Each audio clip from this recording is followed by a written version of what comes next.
Why hello, and welcome back to Star Rail. I mean Honkai Star Rail.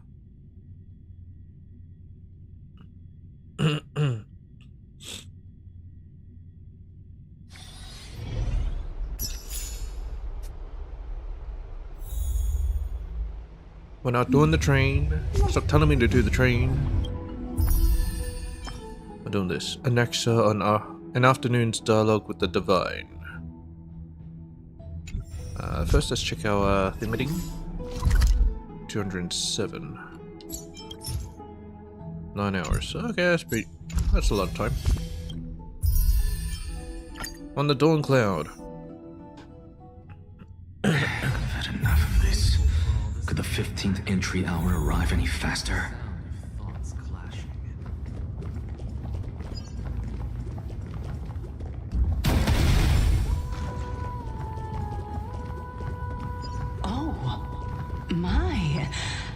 Could it be that the great tree painted in this mural is actually depicting me? Well, yes. What'd you expect? Every plant, every tendril, no, even every leaf could be the embodiment of Circe's. As a result, mere mortals who did not know what the Titan actually looked like chose to paint them as a giant tree instead. Their wisdom was portrayed as fruit, to symbolize how they shared their knowledge equally among the masses. Such exquisiteness indeed. Oh. This okay. mural is quite abstract. Indeed. I really can't tell whether you are praising or demeaning yourself. Now I'm quite curious whether the Reason Titan has studied figures of speech before. Of course she has. Of course I find such stylistic devices interesting. For all we know, this could be the answer to the question, what exactly are we? What exactly are we? I, for one, am not willing to admit that I could look this ugly. Was this the reason why you failed in your attempt to refine my soul when you were ambushed at the Grove? Refine. Since you are aware of this, why did you save me back then? From my perspective, this point alone was enough to separate you from the average person. How do two lunatics coexist in the same brain? Therefore, it seems that your journey to Dawn Cloud this time is not just to seek protection. What, then, is the intention behind your actions? The entire plan is stored in my memory, so why don't you look there? Indeed, she can actually read his mind, so why Then don't did she mind do if it? I do. She was just asking for permission, is that it? 1 year old, 2 years old. Starting from birth? Oh my! Even a member of the preeminent Seven Sages must hug his droma stall to sleep? How interesting. That's enough. How Just get to the point. unusual. Your soul is actually trembling. This must mean that behind this toy hides a secret that nobody knows, right? Secret behind the toy? Since our days are both numbered, I don't mind telling you more about it. This is a present that my sister gave to me. It's a doll that was made to look like our family pet. So there are other members in your family, eh? There were. Are they also living in Alchemy?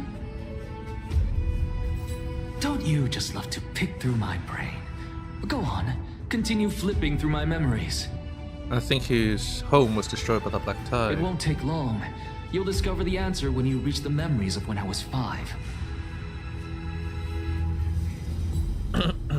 Oh, the black tide is everywhere.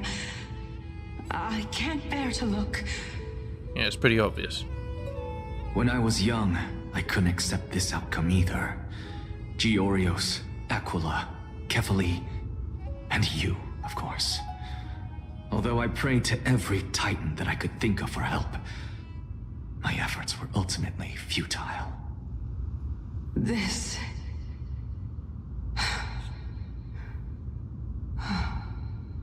Could this be... That's why he doesn't believe in the gods the anymore. inception of your research into alchemy? All the Titans. Indeed it was. Everything started from that verdant courtyard of yours. When I was pursuing my education there, I naturally also came to learn of Thelesis' theory as well. The first scholar. I remember that person. He was the one to come up with the concept of souls, right? Souls.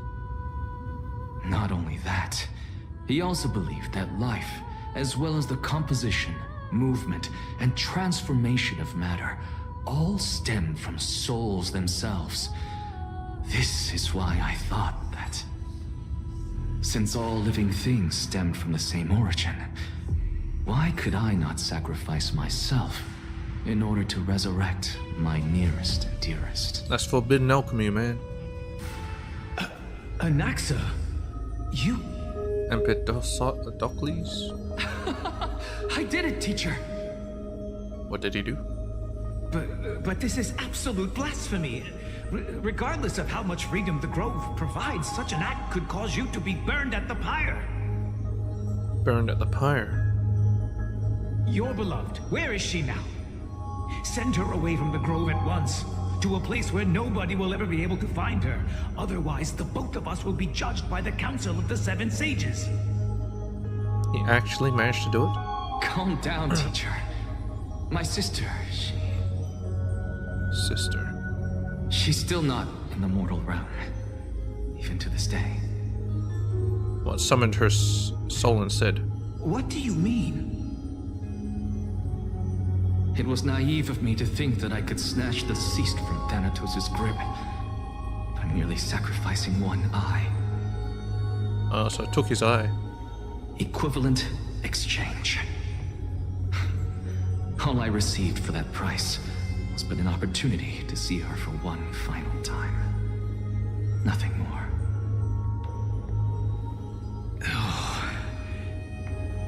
What, it's just like a JPEG?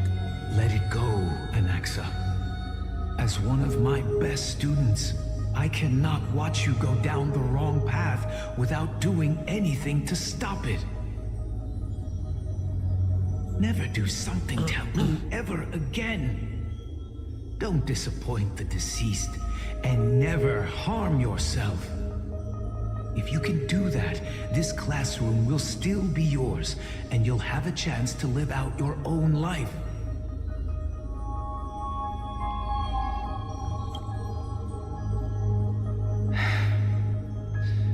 Since I was able to see her one last time, I have no other desires. No other goals in life? You're right, teacher.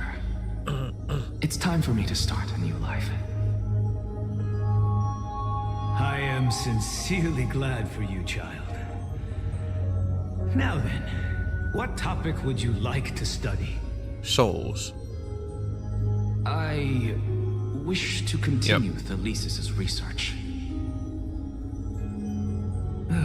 Continue the research into souls, but you know that the Grove has long since understood his philosophy like the back of their hands. Even if you continue digging into this subject, your efforts will likely be futile. No, teacher. After my fleeting glimpse of the deadly fog, I finally understood a single truth. Since ancient days, our understanding of the souls is but the tip of the iceberg. I may have lost an eye, but my view of the world has become clearer than ever. I have grasped the truth with my bare hands. Watch as I turn this farcical world upside down. Turn it upside down? Oh boy. Who would have thought such a secret lay concealed beneath that hefty eye patch of yours? However, This story doesn't seem to be connected to your plan. In fact, I'd say that they aren't related at all. The answer lies within the tale. If even you cannot understand it, perhaps you should relinquish the divinity of reason to me. After all, it'd be a waste for you to hold on to it. My story ends here. Now it's time for you to tell me your secret. After all, this is what equivalent exchange means, correct? I like his As attitude. expected, you laid a trap for me to step into. Unfortunately, even if I was willing to talk about my past, I may not know more about it than you do. Oh? Are you saying that the renowned Reason Titan is now admitting a lack of wisdom? Your followers are going to be sorely disappointed by this. Child of humanity, remember this. Being cognizant of one's ignorance is the greatest wisdom of all. Now I understand. No wonder you asked me to answer your random, nonsensical questions. Not only that, you're the only one who can shed light on my query. As the saying goes, onlookers see most clearly. Is that so? Lord Anaxa. I saw you muttering to yourself and was wondering whether you were caught in a delirium of reflective thought. Just get to the I'm point. sorry to interrupt you, but time is of the essence. I have a message from Lord Lygus. Lady Kindness has met up with the Council of Elders and is awaiting your arrival, so please depart forthwith. Alright, let's go. It's finally time. Carefully. The one who created the world, and the one who bears the world. So carefully is kind of like abundance. If you truly have not met your end, how will you answer the challenges of those who defy you? I didn't expect you to agree to Lady Kindness's invitation. What a wonderful turn of events. To tell you the truth, there are many people who hold grudges against that Lady Goldweaver. Yeah, me too. I still haven't forgiven her for what she did when we first got here. Pulling that stunt. There's all the sigils. Indeed they are.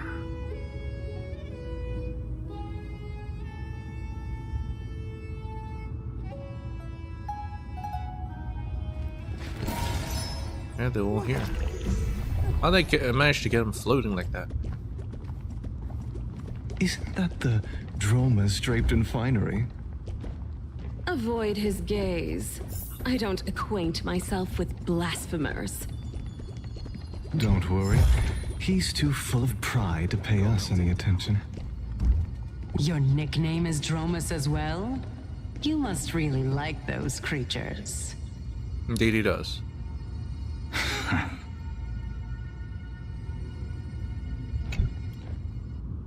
Here, the world-bearing Skyfathers spilled their golden blood into the mortal lake. The golden blood flows down with spring waters, as dawn rises with the mists. No words ever break the solemn silence, and the volcano's heart beats no more. Volcano? Are we on top of a volcano? I guess it's like a crater. Volcano crater. Wait, what the hell? What are you doing there? Follow me, sailor. How many waves have we braved? And how many reefs have we crossed? Do you only remember those nights we kept watch on the mast? The pure moonlight spilling over the sails, the ship rocking gently as it gilded across the dark sea. In those moments, I even dreamed of becoming a hero. Do you feel the same? Yes, and now we are finally setting sail again. Are you ready, sailors? Aye, aye, Captain. I can't hear you. Aye, aye, Captain. Buzz. Oh, we're losing up the okay.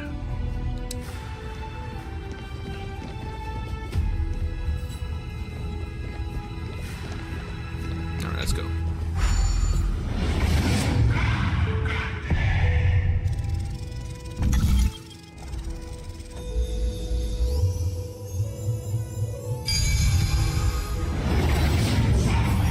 I keep forgetting whose sigils which.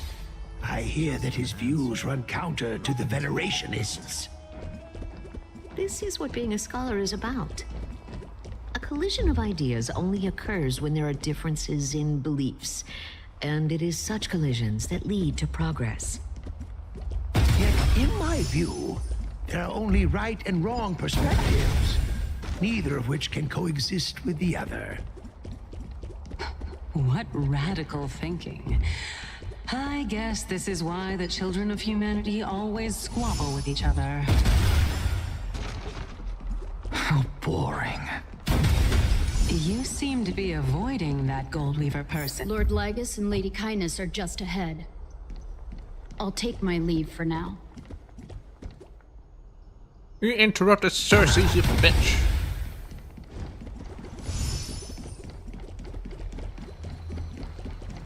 Yeah, people don't like the Gold Weaver. How very, surprising.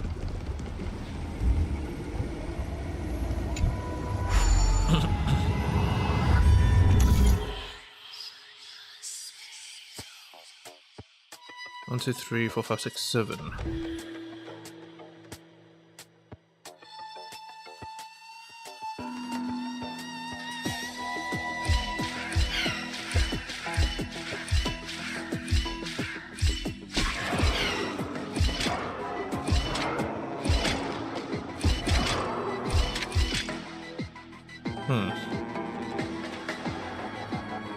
There's a bit wrong with it.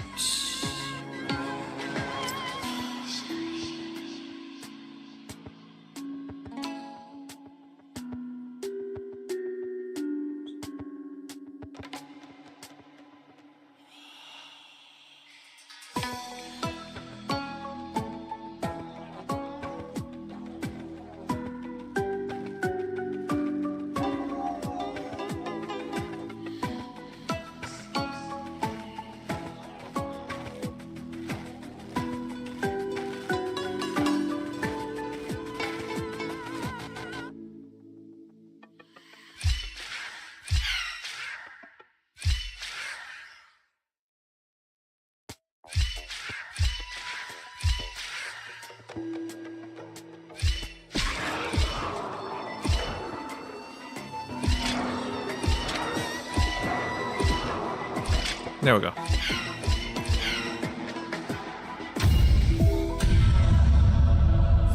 Too easy.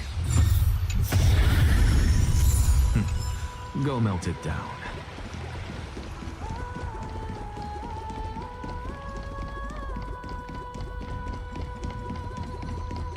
Oh. Yes, please.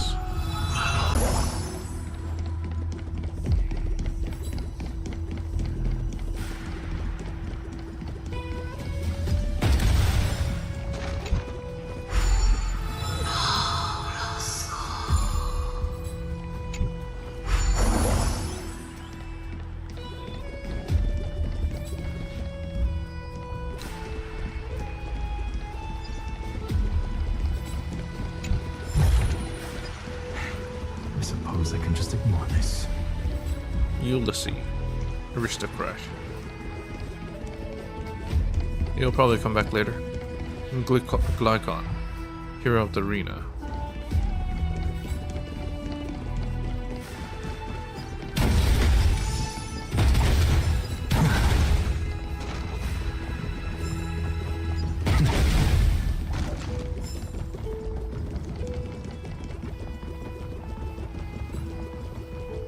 Welcome to the Demigod Council, esteemed guests. Demigod Council? Does that mean there's demigods in this council?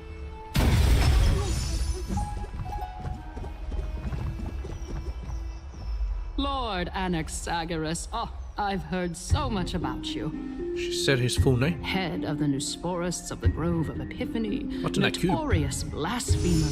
A Chrysos heir who bears Circe's core flame. A survivor of the Grove Calamity. Oh, it's a core flame. Did I miss anything? Well, if so, please carefully be so core flame. kind as to enlighten me. Since Lady Kindness is already well acquainted with me, I won't waste any effort introducing myself again. But then again, perhaps the customs are different here.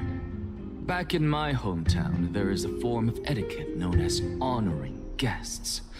The host will welcome their guest with warm hospitality by treating them to fine wine and a cozy bed. Yeah, where's your hospitality? And yet, ever since I arrived, I have not been welcomed with warm courtesy or ceremonial gifts. Instead, I am met with intense scrutiny.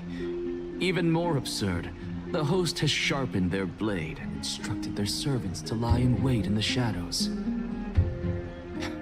Perhaps you intend to cut open my heart, retrieve the core flame, and then hold a grand feast for all of the guests. Everyone, stand down. Thank you for understanding. I am but a feeble scholar who is not used to the stench of avarice and blood. Right, a feeble scholar. No need to be humble, my lord. Exactly like From my Haytham. perspective, No, your Haytham. courage and gumption are worthy of the reputation of the Seven Sages. Your bravery is more than adequate to accomplish our perilous endeavor. So, you wish to start a war? Well, since the Chrysos heirs are calling for war, we will respond in kind. Have they? Conflict is I don't remember them inevitable. saying. Since Aglaya They want endeavors war. to suppress the virtuous commoners with blood of gold, we will not hesitate to display the rights and mettle the citizens of Akama are so entitled to. As to your question of whether peace is still a viable option, well, to that I can only say this. Everything hinges on the next citizens' assembly and whether they have a sudden epiphany amid the clamor of the masses. Citizens And Assembly is a since sham. you, as a Chrysos heir, accepted our invitation, you have indeed given us a glimmer of hope. What brazen arrogance. What you're saying right now is worlds apart from what you were saying before you retired your cleaners. Assassins? I don't deny it. After all, they're responsible for cleaning up any threats, and just a moment ago, you were on the side of the Chrysos heirs.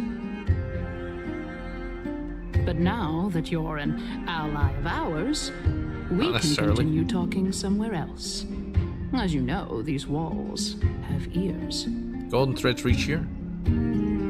I was fortunate enough to have the opportunity to discuss a treatise about the Venerationists with your teacher, Empedocles. Empedocles. Yet, it seems you subscribe to the Nusporists instead, Lord Anaxa.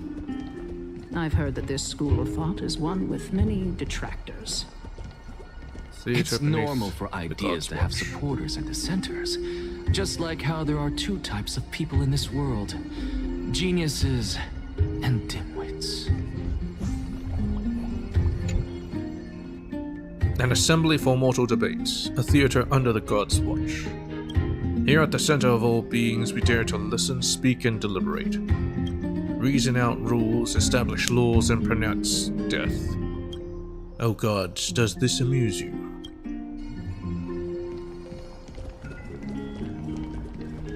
Oh, hopefully it does.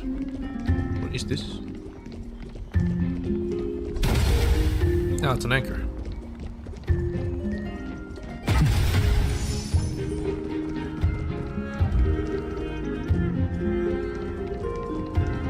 I'm running over here.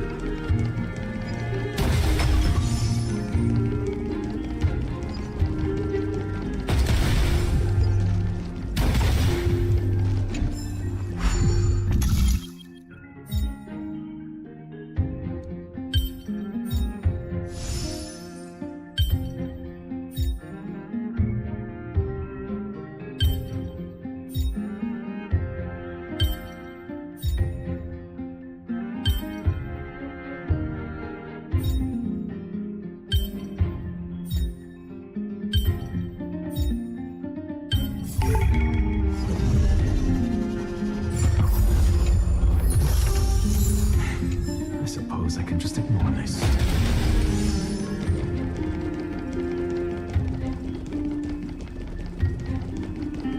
Excuse me.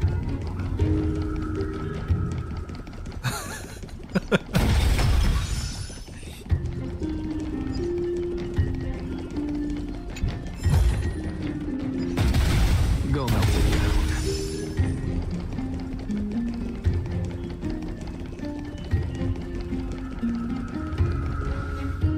Welcome back to the hub of the Demigod Council, Lord Anaxagoras. No, it's just gone for 2 seconds. Surely you remember that countless eloquent orators have stood in this spot before and emerged victorious by stoking public sentiment with their words. And yet there have also been innumerable blasphemous philosophers who set themselves up for failure because they refused to defend their actions. What about me?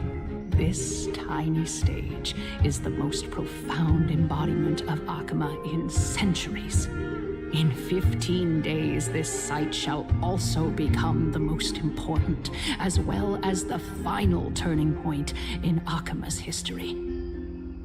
May the both of us carry out our duties with honor and lead the masses back toward the Erechrysia, a golden age with no death, strife, or trickery. May we both do. Oh my, 15 days and nights. That aligns perfectly with the date of your demise. Could such a coincidence truly exist? Using death to prove myself fits my intentions perfectly. What strong conviction you have, as expected of the hero who dared to stand up to the Gold Weaver. That's right. As expected, she misunderstands you. That's enough, Lady Kindness. Dispense with the niceties. I only accepted your invitation so that I can serve the commoners alongside the members of the Council of Elders. Don't test my patience with such superfluous formalities. Well, you say that now, but surely you also require my aid as well, so that you can stay alive even when being pursued by the Golden Thread? You worry. She thinks much. he'll She die by the won't show Golden her Thread. hand too freely, as she still needs to garner support from the masses at the Citizens' Assembly. Yes. Even someone like me can tell that only a sliver of her humanity remains. Surely you're not asserting that she will definitely act in a rational manner. As you're no doubt aware, Aglaya covets the core flame that I possess, which makes it the bargaining chip that allows me and the rest of you to negotiate with her. However, in return, I'll need the Council of Elders to support me as much as possible. What type of support? Naturally, this includes the guards as well. You're well aware how valuable Cersei's core flame will be in the Erechrysia that you are desperately pursuing. Talk is cheap, so you'd better act prudently as well. I understand. After all, this battle of wits is just a means for each party to acquire what they need. As long as your request is reasonable, the Council of Elders never shortchanges its allies. Since we're both intent on mutual cooperation, let's not mince words and just speak plainly to each other. Let us decide how much we can secure for ourselves and how much we're willing to sacrifice like true philosophers, with our words and wisdom. Let's begin then. Continuing from the earlier topic, let us discuss our common enemy, Aglaya. So she said the She walls is of the Eris? second most experienced we're discussing this in the Chrysos open. heir across the whole of Akama, who has gradually lost her humanity to the ravages of time and the ablation of the core flame. Yes. A formidable opponent indeed. Admittedly, there is ample reason for her to take your life. Yet your previous reasoning is quite sound. As a seasoned political animal, it's unclear whether she will actually cross that irreversible boundary. Moreover, she still needs you alive so that the Titan's trial can be completed. Yeah. Is there anyone present who can swear by the sacred vow of Kefali and guarantee that you weren't in league with that woman before coming here? Are you just trying to pull the wool over our eyes and aid her in her savagery? Savagery? You know, Cersei's.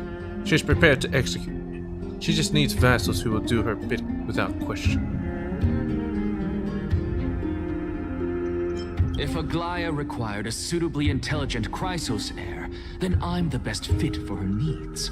However, it's quite evident that she has no need for a Chrysos heir who could break free of her control at any time. Since I believe in neither Titans nor the prophecy, there's no way that I would willingly walk on the path that she extols. Given how rigorously she enforces her principles, how would she ever accept a heretic such as me? I understand what you mean. At the very least, the both of us agree that this tyrant who wallows in extravagance and greed is the greatest threat to achieving peace in Akama. The Council of Elders is willing to defend your right to live, just as we defend every oppressed citizen. However, I regret to say that sentiments in favor of the Chrysos heirs and Aglaia are only growing in magnitude. The peace that we are aspiring toward, as well as everything that we hold dear, will be destroyed completely.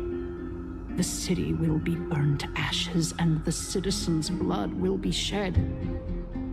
Tell me, what are you willing to do for our esteemed citizens so that they can vanquish the enemies of our fine city? I don't even know what the council's plan is. Well, they plan to get to Aristocracia. Garnering my support is equivalent to garnering the support of the entire grove. I'll be the one to shatter Aglaia's self-righteousness. That's right. Aglaia's authoritarianism, conceit, and arrogance have granted her unfettered control for the most part. Yet these traits are also her greatest weakness. If I can render her helpless by forcing her to experience the agonizing pain of betrayal, I am certain she will never recover from such a setback. Surely you don't believe that such a tiny betrayal will be enough to push her to her wit's end? It's not tiny at all. What's more, there are many who remain silent, merely watching to see how much chaos I can unleash. Not to mention, you know full well that the Chrysos heirs have never been a united front. In the name of Kefali, Akama thanks you for your sincere and valuable thoughts. At this stage, it's clear that you and I understand the benefits to be won from this discussion. Let me put it plainly. The Council of Elders has always been renowned for its fairness, and that fairness is built on a foundation of sincerity. Hey, David. The Council of Elders has vowed to all citizens of Akaba that it will always remain loyal to them. As for you, my lord, how will you guarantee that you will be able to live up to such earnestness and will not betray Akama's indomitable citizens when the opportunity presents itself? Just as you now betray Aglaia when it suits you. I'm not betraying her. And my loyalty is unquestionable. I was never on her side to begin with. Surely you jest. My loyalty does not need to be proven. The fact that the Council of Elders is asking for proof of my loyalty is itself akin to a form of betrayal. Oh. She's not happy with that answer. I'm incredibly honored to have witnessed the both of you bury the hatchet in a civilized manner. Is that really burying the hatchet? However, I am afraid that I must interrupt for a brief moment. As the Theoros, I have observed. I wonder if I can stick a hand through his chest. Lady Aglaia, the Gold Weaver, is currently on her way to Dawn Cloud.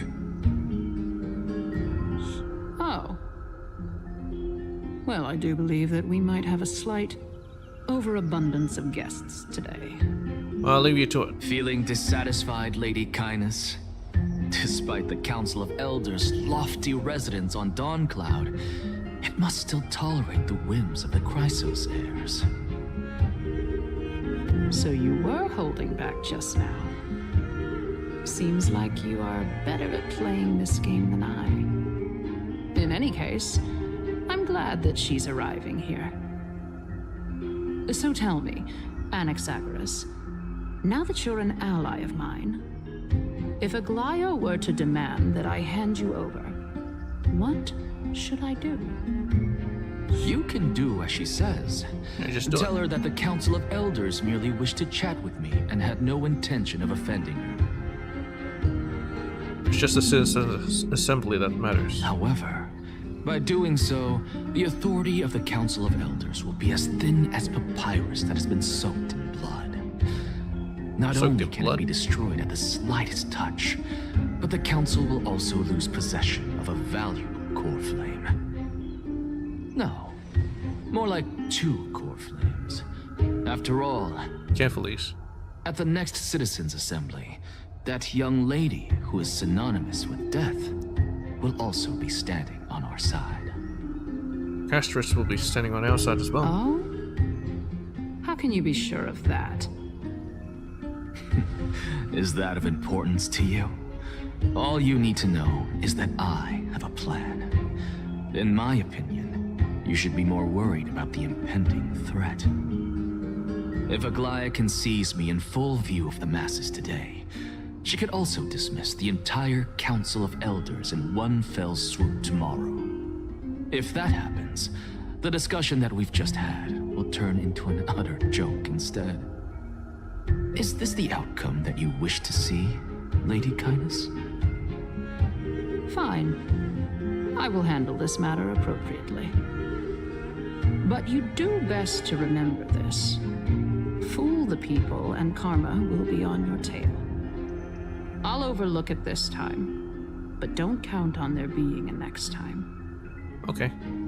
Unless, of course, you crave cruel punishment and consider suffering the perfect state to ponder the true nature of souls. Maybe-ish. Maybe it is. Well, what do you know? That happens to be one of my rare talents. We shall see then.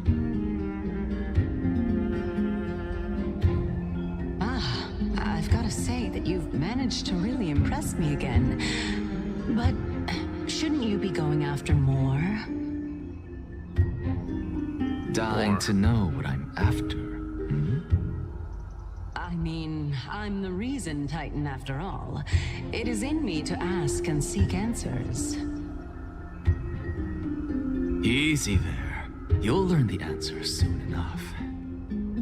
I didn't bring it up with her purely because she doesn't have the means to give me what I truly want. It's as they say, onlookers see most clearly. The true masters of Dawncloud have always been the Theoros, who watches over everything. Theoros?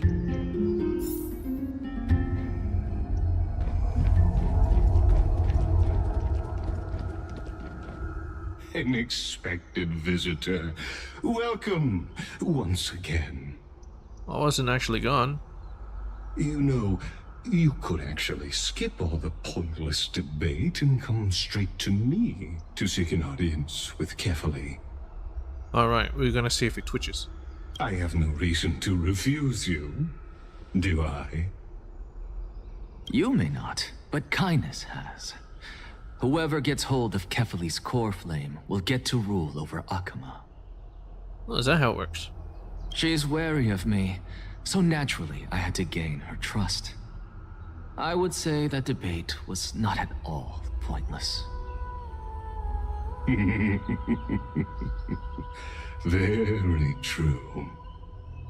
In my view, this individual has gone to great lengths to get close to Kefali. He might very well be plotting something nefarious against the Titan. Ah.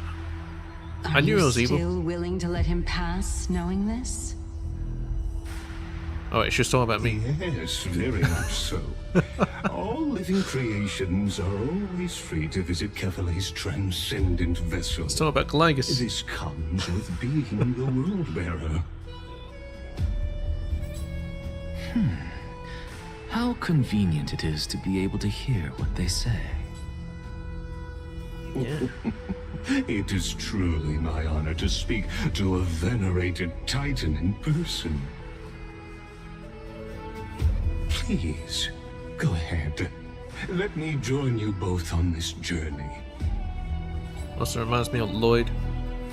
Oh, a bygone myth tells of an occasion where Kefale once answered their followers' questions on the peak of the holy mountain. Their followers have since believed that scaling this Titan cliff is one way of being with the god. Hear that? It's not every day that you get to climb a mountain with Circes. You should sing me a hymn of praise. Titan hymns are beyond me. Let's wait and see.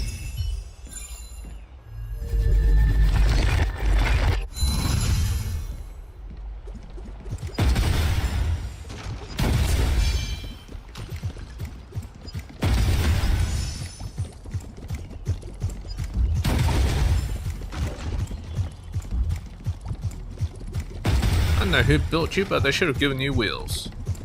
So damn slow.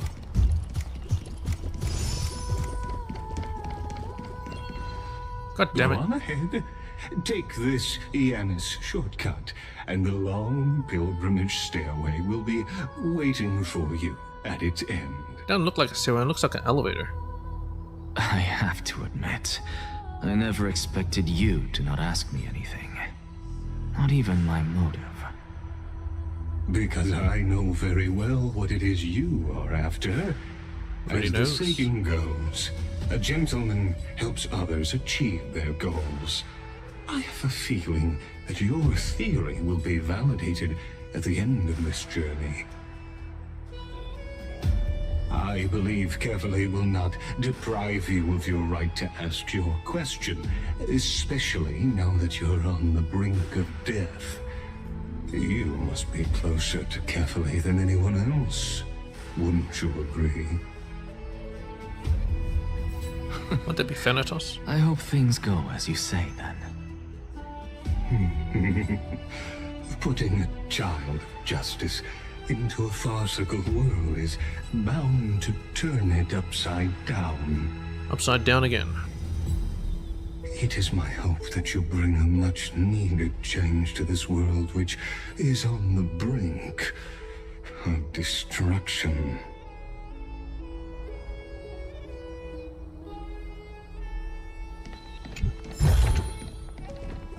What are you saying, my dude? Let's do this.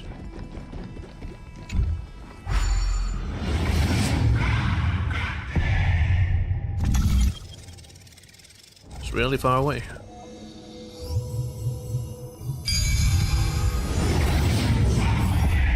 Honestly, this is my first time going up to Dawn Cloud's peak. Oh, we didn't even have to take the What elevator. a splendid We just view. teleported straight up there. Isn't it about time you recognize the magnificence of us Titans? Is that their true forms? Is that their, like, Well, I Older don't see how this place is different from those temples in the city. All they have are magnificent facades. it's so noisy up here. And even though I've come this far, I'm still doubtful about getting useful clues from him. I must be getting ahead of myself to be expecting to hear something nice from you.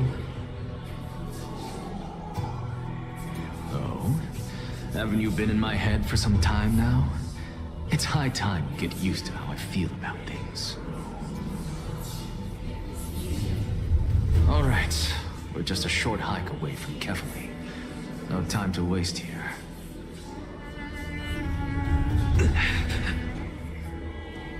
the intellectual debate from earlier was too draining for you, huh? If Amphorius gets a new lease on life, you should focus on strengthening your body and stop shirking social interactions. Save your concern. The Titan is in sight. Can you make it?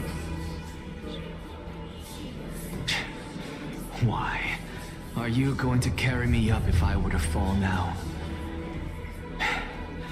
I know how far I can go, so just hold your tongue and come along. Fine then. I guess I won't say any more. I'll just wait till your soul dissipates completely to gain control over your body. It's just like a how. Wait.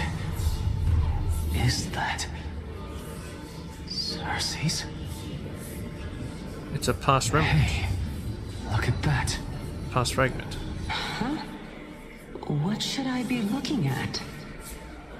You don't see it, huh? Am I hallucinating? Or do we even get to see souls when we're close to dying? See souls when you're close to dying. There's so much people here. Why are there so many people here?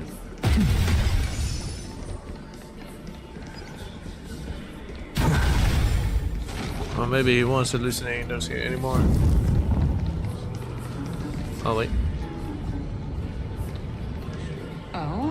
Why didn't you bring your favorite spear with you on this trip, Nias? Nice. Isn't that Nicodemus? Nias. I know I've heard this name somewhere. It's unfortunate. The Black Tide destroyed every last inch of my calyx. How could that be? Even a creation of Georios, from their prized ores and molten fire, couldn't escape the fate of destruction? It destroyed his spear. Cersei's. Do you know a certain Nias? Yes. Nias? No, not that I remember. Doesn't. How did you even think up such a strange name? I just saw him. Nias. A warrior-like figure who was just chatting with you here.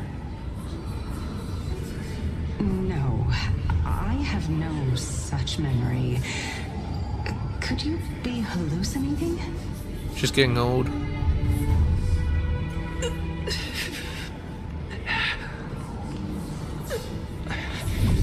This is a departed spirit. Yes. I guess, Anexa wouldn't have been around to know about Nias. There's only,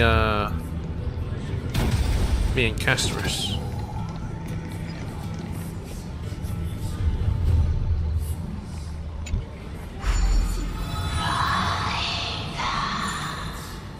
Agusa. Alright, sure.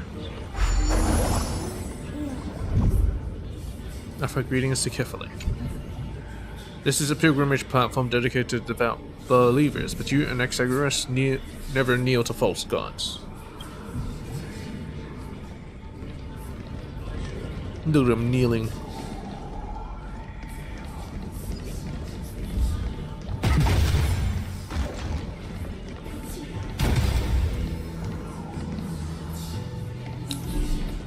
Why so many dead souls here? Moving, invisible.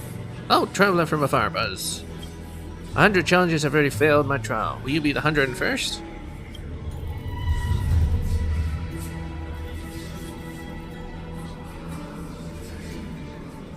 For the honor of being a weaver, Buzz, take a guess. Which tree am I hiding? Attack. This is the way to break the game, Buzz.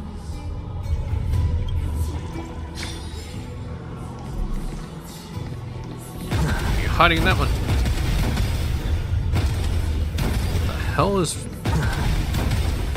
I'm shooting it down.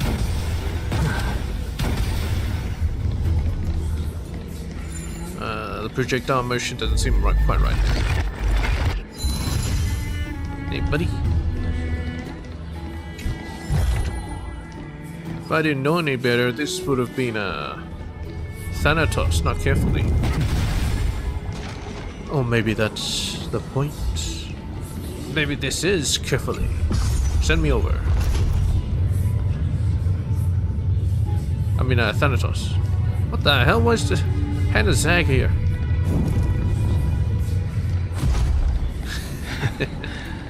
You two again.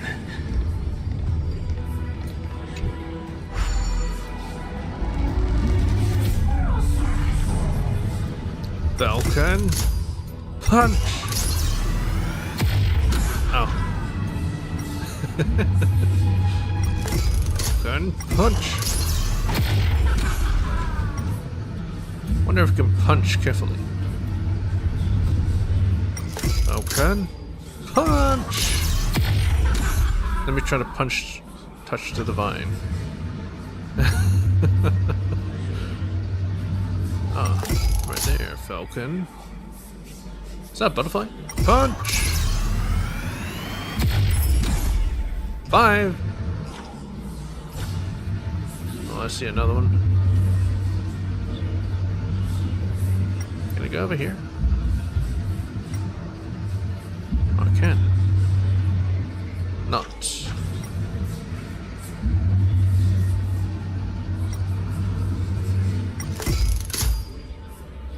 Okay.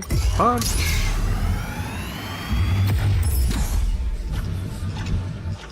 Sweet, you found me! Something about that mirror feels off. The many-eyed figure seems to be missing a few feathers. Sweet. What would that be? Oh, it's a doorway. Is there a revelation granted by Master, or a connection beyond time and space, Tweet? How do you open this door? Is this a button? Okay, punch!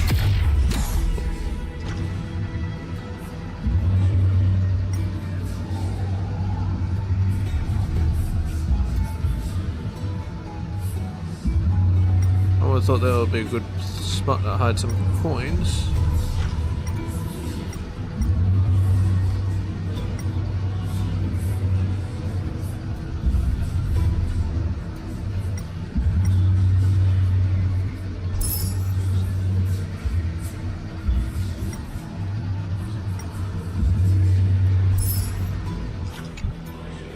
I wish to swim against the current of Time's river. Yet I cannot resist the torrent, nor resign myself to drifting along and up, and giving up. In the end, I am left stranded in the middle of the journey. Perhaps that's just the way of life of a butterfly. Alright, we need one more coin. Where, oh where is the last coin?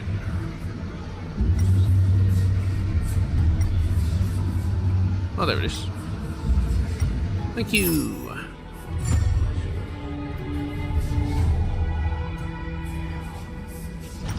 Let me just pop this right here.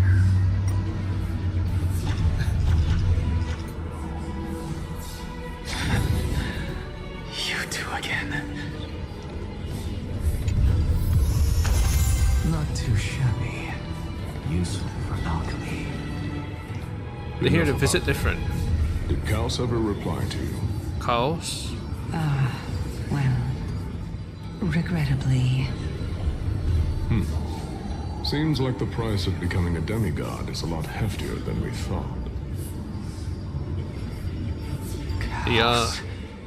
Demigod? Yeah, the previous crosshairs.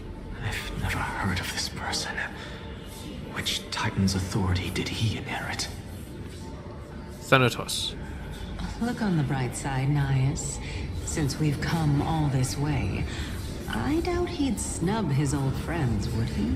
Oh no, it's carefully then.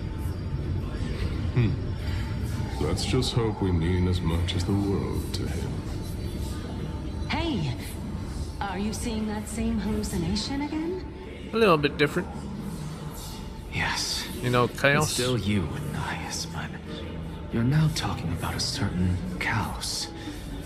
I'm guessing he's one of your companions? Kaos?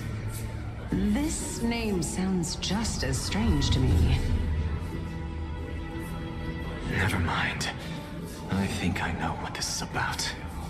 If things are as I thought, then they aren't hallucinations, but Slips to the correct space-time. souls of people. The souls? What? But if those are the souls of the dead, then what am I? Beats me. For all I know, you're just an illusion I conjured up in my dying moments. That Let's just like keep us can see? going. As long as I take in more sights and hear more stories. Know your limits. Wander too far among the dead, and even I might not be able to save you.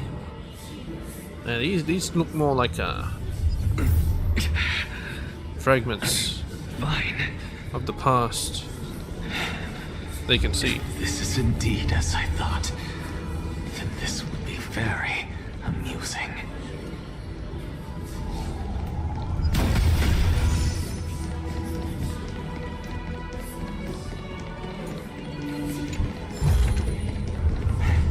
I suppose I could just ignore this.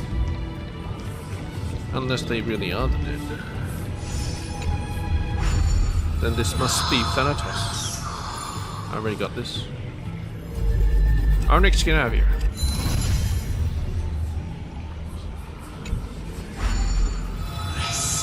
Cersei's. Ah, here we go. Oh, god damn it. Receive the blessing. Hey, like that, Cersei's. Ah. 1, 2, 3, 4, 5, 6, 7.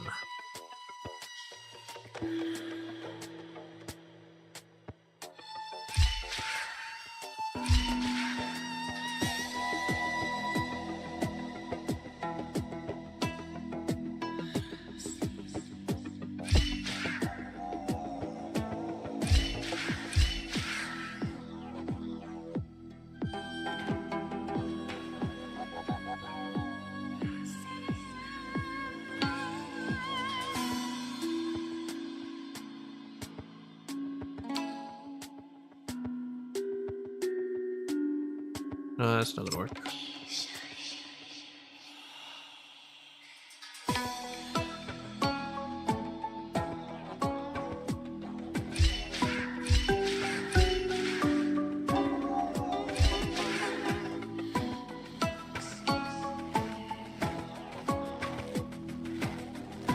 I want to end up at the blue. Or maybe I don't want to really end up at the blue.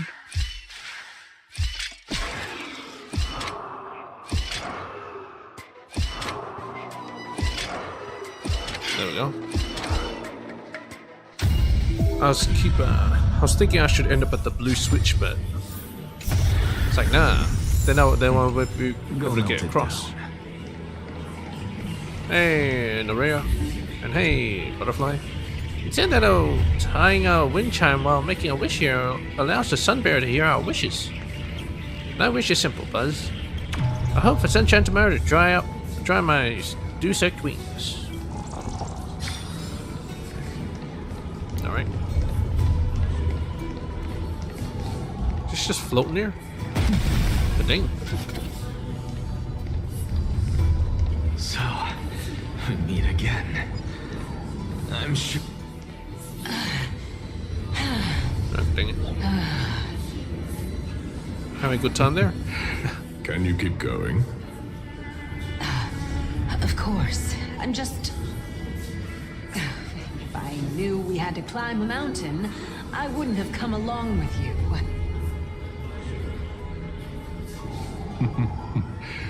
I guess this also counts as one aspect of the world-bearing burden. If Amphorius does have a next life, you may want to get your body in shape. Keep your sarcasm to yourself.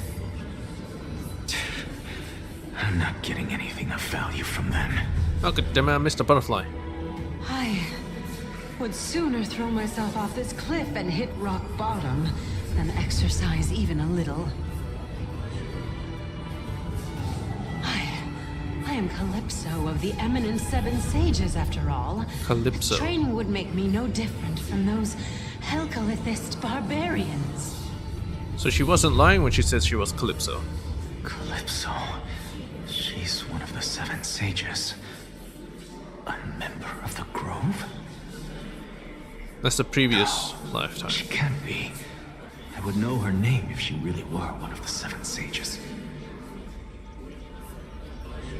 Hey, Circes. Does the name Calypso ring a bell? Circes? Daggone. Doesn't matter. I can do this myself. Is he also nice? Looks like I'm nearly there now. The land of the dead. So Thanatos was here all along.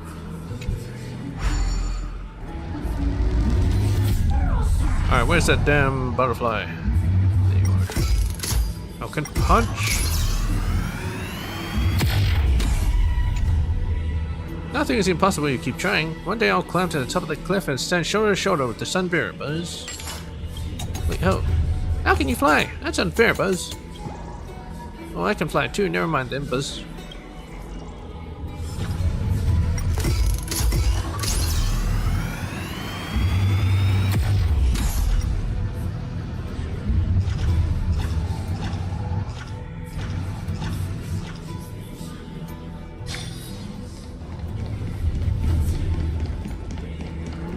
I had to do it then, otherwise I would have forgotten.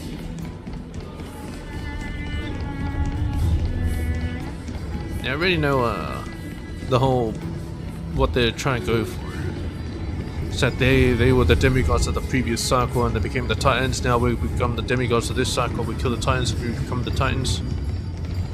And then the next era there will be more demigods that will kill our Titans and so on and so forth. It's all a cycle already. I guess it's since the very fucking beginning. Oh, beautiful old world. Oh, there it Where goes. are you now? Oh, legendary era Chrysia, return to the mortal realm. Splendid gods once walked the paths we walk. Alas, all that's left of that warmth is a hazy mirage. Why are you chanting that too? Devoted emissaries, heretical scholars, the lost wanderer and the desperate outlaw. At the edge of divinity we look up in awe. In a fleeting moment of terror, the long road behind fades from memory. Carefully lean.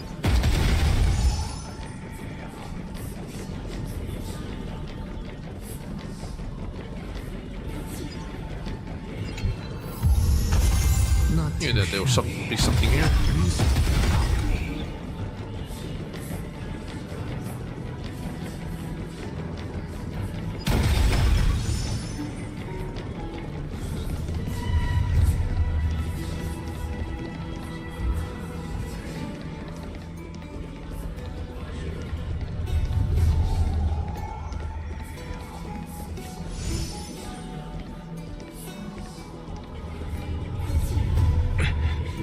We're here, finally. So, I don't get to ask the Titan my question, but all of you make for a pleasant surprise, nonetheless. All of you? Very well then. Let me uncover the truth for myself. Did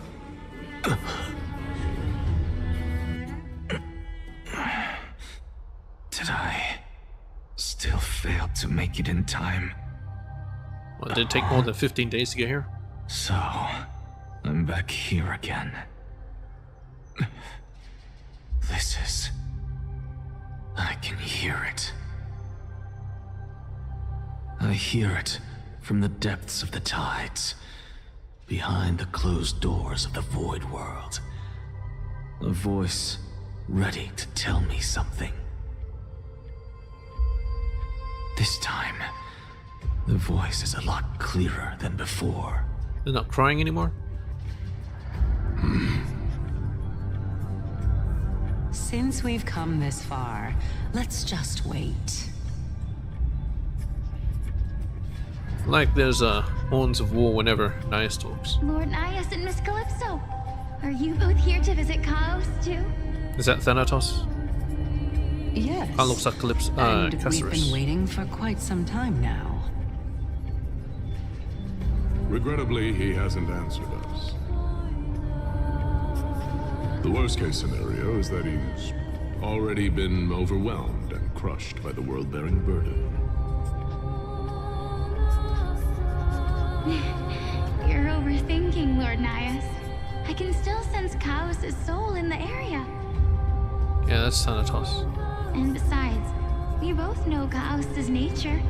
A deliverer like him wouldn't fall so readily, much less give up on all that he holds dear. Isn't that so?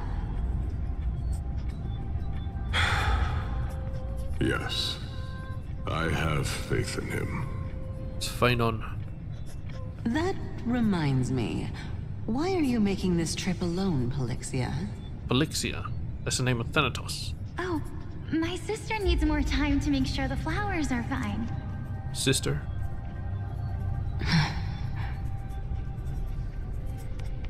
Such a pity. Both of you have hearts kinder than anyone else. Yet you were born only to take over Thanatos' divinity. Everything that I see and hear this time has left me shaken to the core. Shaken? What may seem like a mundane conversation is in truth a once-in-a-lifetime exchange that has revealed the ultimate answer to Cersei's question.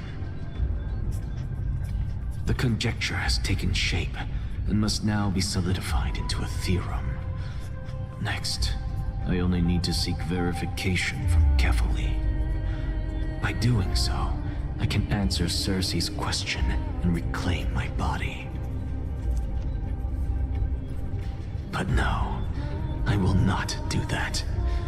That isn't important. Is reclaiming his body is not important? Because another one of my conjectures, one that I have always dreamed of proving, has been proved right this very instant. Fusing a mortal soul with that of a Titan to replace said Titan is not a ludicrous idea after all.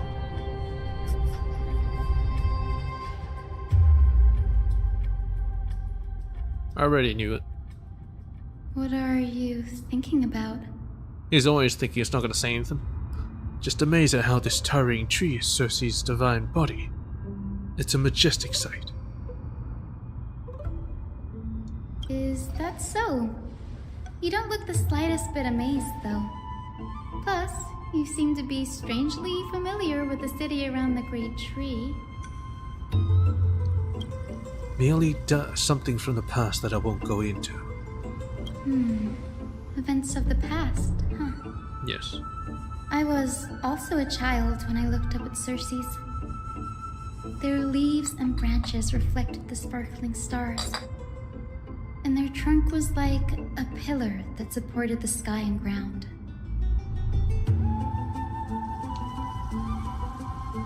I stood at this very spot back then, imagining the day when I could climb to the top of this tree.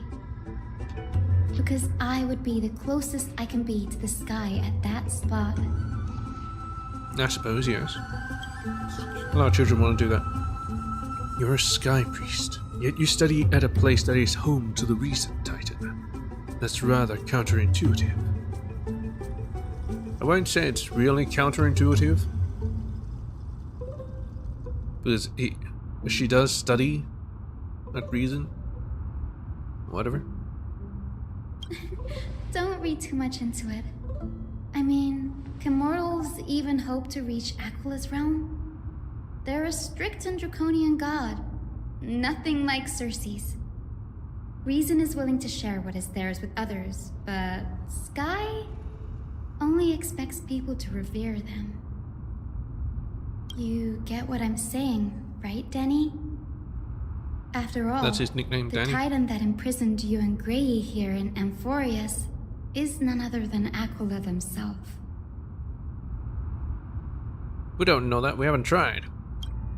Yes, I didn't count on provoking the ire of a local god. But there will always be people who dream of soaring towards the sky. The Grove has a wealth of research on Aquila, and that is exactly what we are here for. It's just... I never thought Grey would meet with something like that before we set off. As a physician, I should have been there by his side. His? Oh boy. Anyway, how she not tell that, well, the Trailblazer wasn't even alive to begin with. Bad luck tends to come in streams, so don't beat yourself up over it. Besides, Aglaia needs you here to uncover the truth behind what happened to the Grove. Let's just make the most out of this trip and keep a lookout for any documents related to the Death Titan. They could be useful to Cascade. Yeah, there's no rest for the weary, huh? In any case, what we're looking for could be anywhere in this enormous grove. Let's split up to cover more ground. Danny, with your skills, I'm sure those monsters born of the Black Tide will pose no threat to you anyway. We'll see. What about you? Will you be alright on your own? Have you forgotten that you're talking to the chief physician of the Twilight Courtyard? Have more faith in me. I'll be just fine. The silence in here is near deafening. With the vast amount of knowledge it holds, this academy is akin to a labyrinth of information. Even the cleverest of scholars would easily lose their way in here. I should gather my thoughts before heading in. How to leave Amphorius. In the myths, Aquila, the titan who reigns over the domain of the skies, is a colossal bird that overlooks the world beneath them with 100 eyes. As long as they continue to soar above the clouds, the people of Amphorius will remain trapped on the ground. Hyacin's forebears were priests who worshipped Aquila. Nobody is more familiar with the taboos of the Sky Titan than her. Seeing how Aglaia has sent her here as a guide, it's possible that she plans to have Hyacin take on a trial in the future. Yeah, she must be the new Aquila. Amphorius is Titan mythology. In Amphorius, Titans are a common topic of discussion. People create myths that, in turn, conceive Titans. It's a tricky task to keep an objective view when among the people of Amphorius. Is there a way to step out of the situation and look at it from a different perspective? Titans and Aeons. Titans and Aeons are two distinct classes of beings. Titans can communicate with us humans, and it is not impossible for us to overpower them. Upon their demise, we can even take over their divinity. In this regard, Titans can be said to be a lot more similar to humans than Aeons are. The Crassus heirs and demigods. Crassus heirs are humans who possess heroic qualities, with most of them demonstrating extraordinary combat prowess and strength. Now, they really just have golden blood flowing in them. Upon clearing a core flame trial, Crassus heir can even ascend to a demigod and inherit a Titan's divinity. Wait, something about that feels off. Is this a selection process of some sort? The Flame Chase Journey and the Prophecy. Guided by the prophecy, the heroes are on a quest to reclaim core flames and usher in an era nova. The efforts have been gratifying results. I've seen gratifying results to date. As I expected, the prophecy is the hardest to make any sense of. But with barely any information to go on, no matter how much I ruminate on it, it won't yield any results. I should leave this for another time. Think of something else. Why is he all of a sudden thinking about it right now? I should probably turn my attention to something else. Cascade's plight. Nobody could have ever imagined that Cascade's life would be forfeited the moment we landed on Amphorius. Weren't you prepared that such a scenario might happen? I should have done more to keep her safe. But it's not too late. We still have a fighting chance. The unique rules that govern life and death on Amphorius might just work in our favor and save her. The grove is a veritable library of knowledge. Maybe they'll have records on a similar case. Please let there be one. Enough musing for now, it's time to move. The clock is ticking. I should search for clues as I move. Yeah. Well, we're just standing here looking at Hyacinth without saying anything and just thinking the entire time. That sky feels unusual now. I've gotten used to the eternal night of Occupy. Eternal light of Occupy.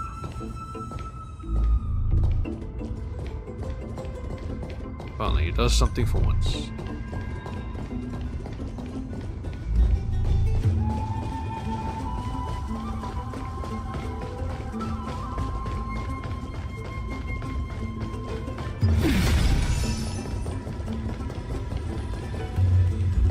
There are a lot more dead dudes here than I remember. I might do something with it, but what to make?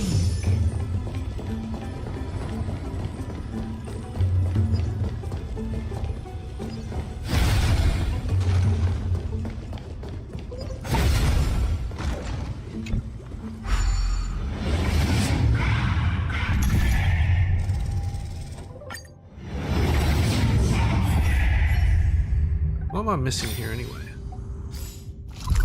One more chest. Oh, god damn it. It's always that one chest. Wait a minute. Pinned. But I opened this door. Oh god damn it. Maybe it doesn't want me to go in that way. Black monsters are twisted in form, and their life has turned to ash together with their souls. It's impossible to figure out their form when they were still alive. These are the remains of a black tide monster. It does look different from the Titankin from up close. What's that underneath it? A scroll? The Scholars' Debate 1. A recorded debate between Venerationists and Nusperus scholars. Most of it is illegible, leaving only fragments of dialogue. We all recall that state that dared touch the sky. But what were they really? Just blind masses manipulated by ambitious politicians who dare challenge the Titan's authority. A completely meaningless attempt. An absolute mistake. Huh. You Venerationists have bowed to the Titans for so long you've forgotten a scholar's true purpose? Making a mistake does not mean the act was meaningless. Even those students new to the Grove understand this from basic logic lessons. An entire city-state reduced to ashes proved the skyship's construction was a mistake. To me, that's precisely the meaning they achieved through sacrifice. Yeah, they proved their theory. Am I hearing this right? Such a statement. Are you converting to a venerationism? No, I'm simply examining the matter from another perspective. Legible content ends here. Yeah, they proved that the Titans exist. As I expected, the Grove doesn't forbid discussions about the sky.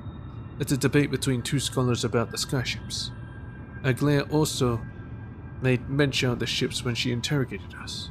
A memory I'd rather forget. Yeah, but I won't ever forget. Fuck her. I would hold on to this for now. With any luck, this journey won't leave us empty-handed.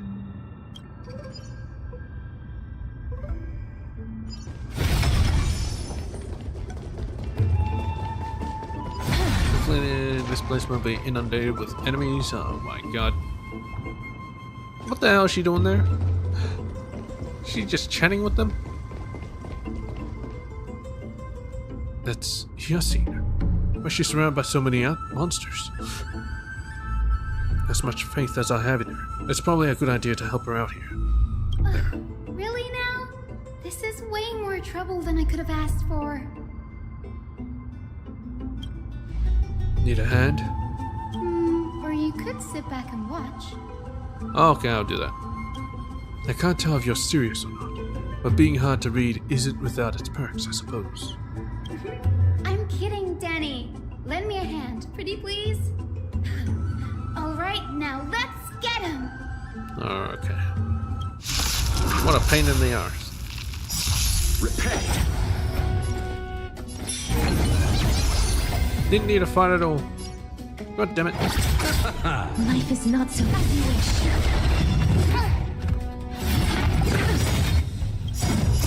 Embrace a new life.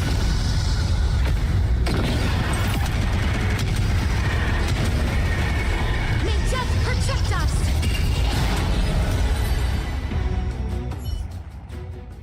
This place is practically in ruins. What happened? There shouldn't be this many monsters here. The Black Tide is remarkably quick to detect the light of Amphorius. So or rather, the blessings of the Sky Priest in me, might have unknowingly called them to me. The light of Amphorius.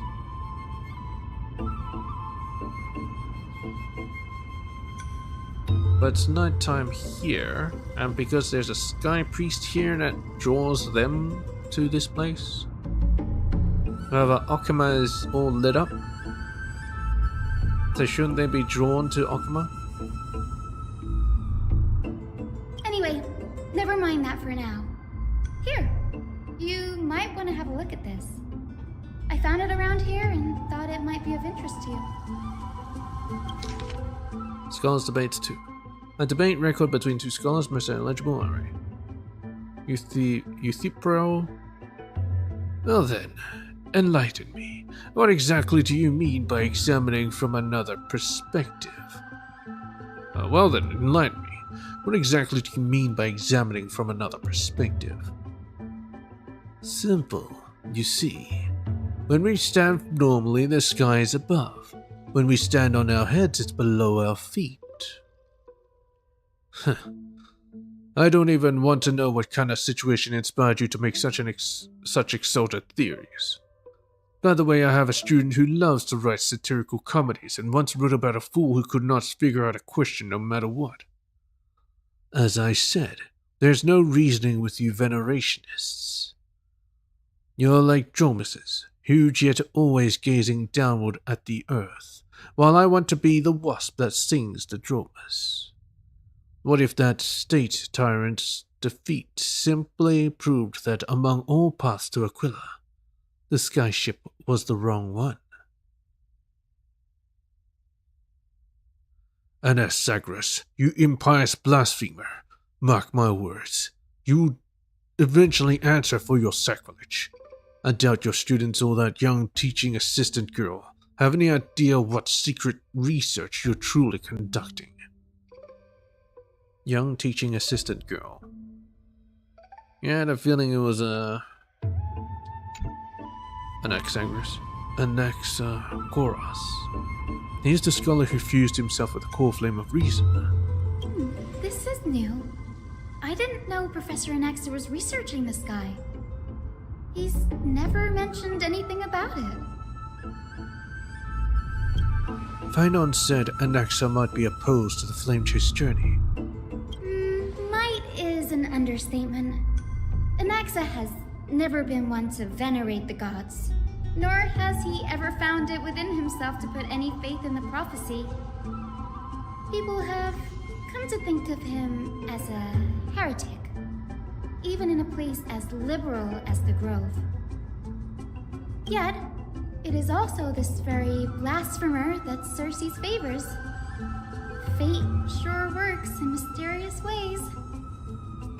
It's because he sees the truth of the world. I picked up a scroll on my way here too. It looks like it may be related to the one you're holding. Oh? Let me have a look. Yasin combines both records together. By the looks of them, these scrolls are records of two conversations that took place in the same setting, one after the other. Oh, brilliant deductions there, Yasin. I would never have guessed. There's still much I don't know about the Grove. Do you mind if I ask you a few questions? Sure, go ahead. Who are the venerationists? Well, judging by their title, they venerate the gods. The Grove of Epiphany is home to 7 schools of thought. While all 7 schools are founded on the ideologies of Thalesis, the first scholar, each is unique in its own way. Among them, the Venerationists revere and worship the Titans the most. As the sage of the Venerationists, Euthyphro has always been at loggerheads with Anaxa. If we were to place the 7 sages on the scales of Talanton, Anaxa and Euthyphro would be placed on opposite sides to achieve balance. Equilibrium. A very lucrative explanation, thank you. Was there a mistake to build the skyships? Nearly everyone in Amphorius has heard the story of the skyships by now. Aquila's stature is loftier than the heavens, and their divine retribution is merciless. That's why it's no use building giant skyfaring ships. Oh, but I do wonder if a supercharged mini Treaty cannon could slip past their watch. That was a joke, right? Where's Anax's field of study? Newsporism. Newsporists primarily study the application of alchemy in soul repair. Everyone considers Anaxa a blasphemer, but that has never stopped him from sharing his ideas, no matter how taboo. If you must say that he's hiding something, then it's likely what lies beneath his eye patch. I have a feeling he still has an eye there. I don't have any more questions. Anaxa often says that every failure brings us one step closer to the truth. That's true. Perhaps, to him, the crash of the skyship carries a different interpretation. The firmament is not impenetrable. On the contrary, it was precisely because the skyship represented the first step toward breaking free from the shackles of the Earth that it provoked the wrath of the Sky Titan and brought divine punishment upon itself.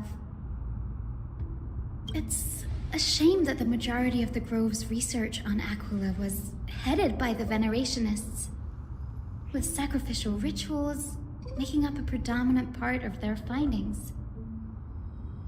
Discourse about more esoteric subject matters in relation to Aquila dwindled even further after the skyship incident. So much so that even this scroll is completely new to me. Yeah, it almost seems like Anax's theory was to not look to escaping the sky, but rather than dig beneath their feet. As he said, turn the world upside down and use to stand on your head, and the sky will be at your feet.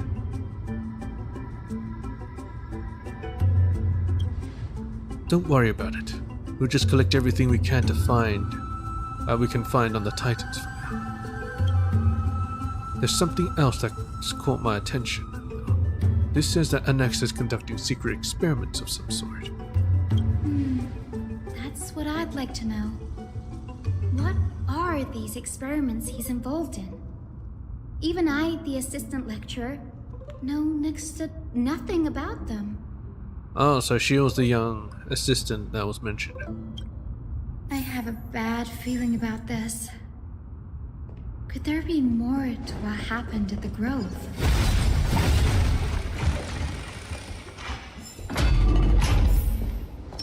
Let's wait and see.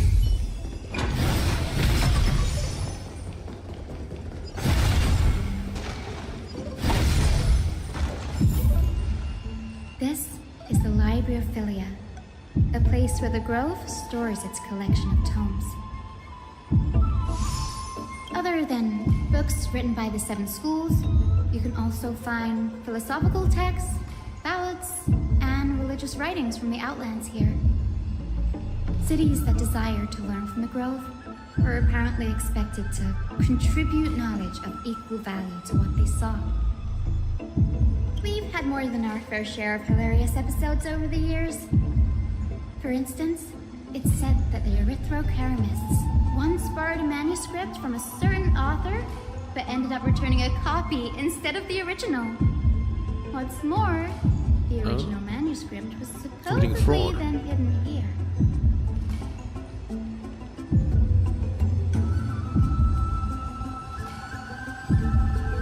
They put the original here as well as the copy? That doesn't seem like a nice thing to do. Nice? No need to hold yourself back, Danny. You can just tell it like it is. Their behavior was no different from bandits. Criminals. Well, if you don't mind, did the Grove ever rob Castrum Crimnos? Whew. You've got me there. Some said you couldn't even find a dictionary in Castrum Crimnos, so I guess they were spared. There are too many books in the Library of Philia. Flipping through them all will take too long.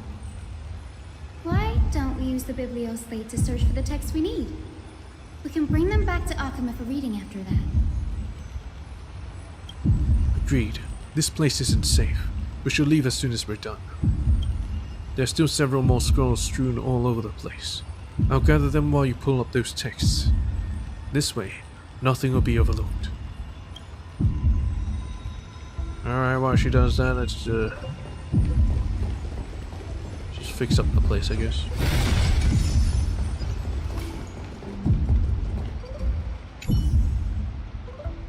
A record of the many research topics a capriced scholar had applied for, and the replies from their school sage about these topics. Topic 1. A discovery that many mythical beasts renowned for their longevity actually reside in areas with poorly managed birth and death records for such creatures. Permission to research. Reply. Lacks research significance, not approved. Topic 2. An observation of real plants within the grove imitating the growth patterns of nearby white dryads. Permission to research. Reply. Falls under the domain of the Lotophagus School, not approved. Topic 3. Investigating the feasibility of placing flying birds into rocket tubes to guide the direction of the rocket's flight. Permission to research. Reply. Too fanciful, not approved.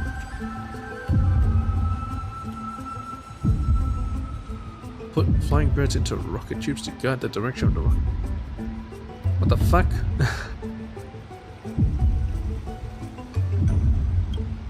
The subsequent topics grew increasingly eclectic, yet the outcome of the replies remained unchanged. Yeah, it's probably just a list of rejections. Impressive tenacity. Hopefully it helped him survive the Black Tide.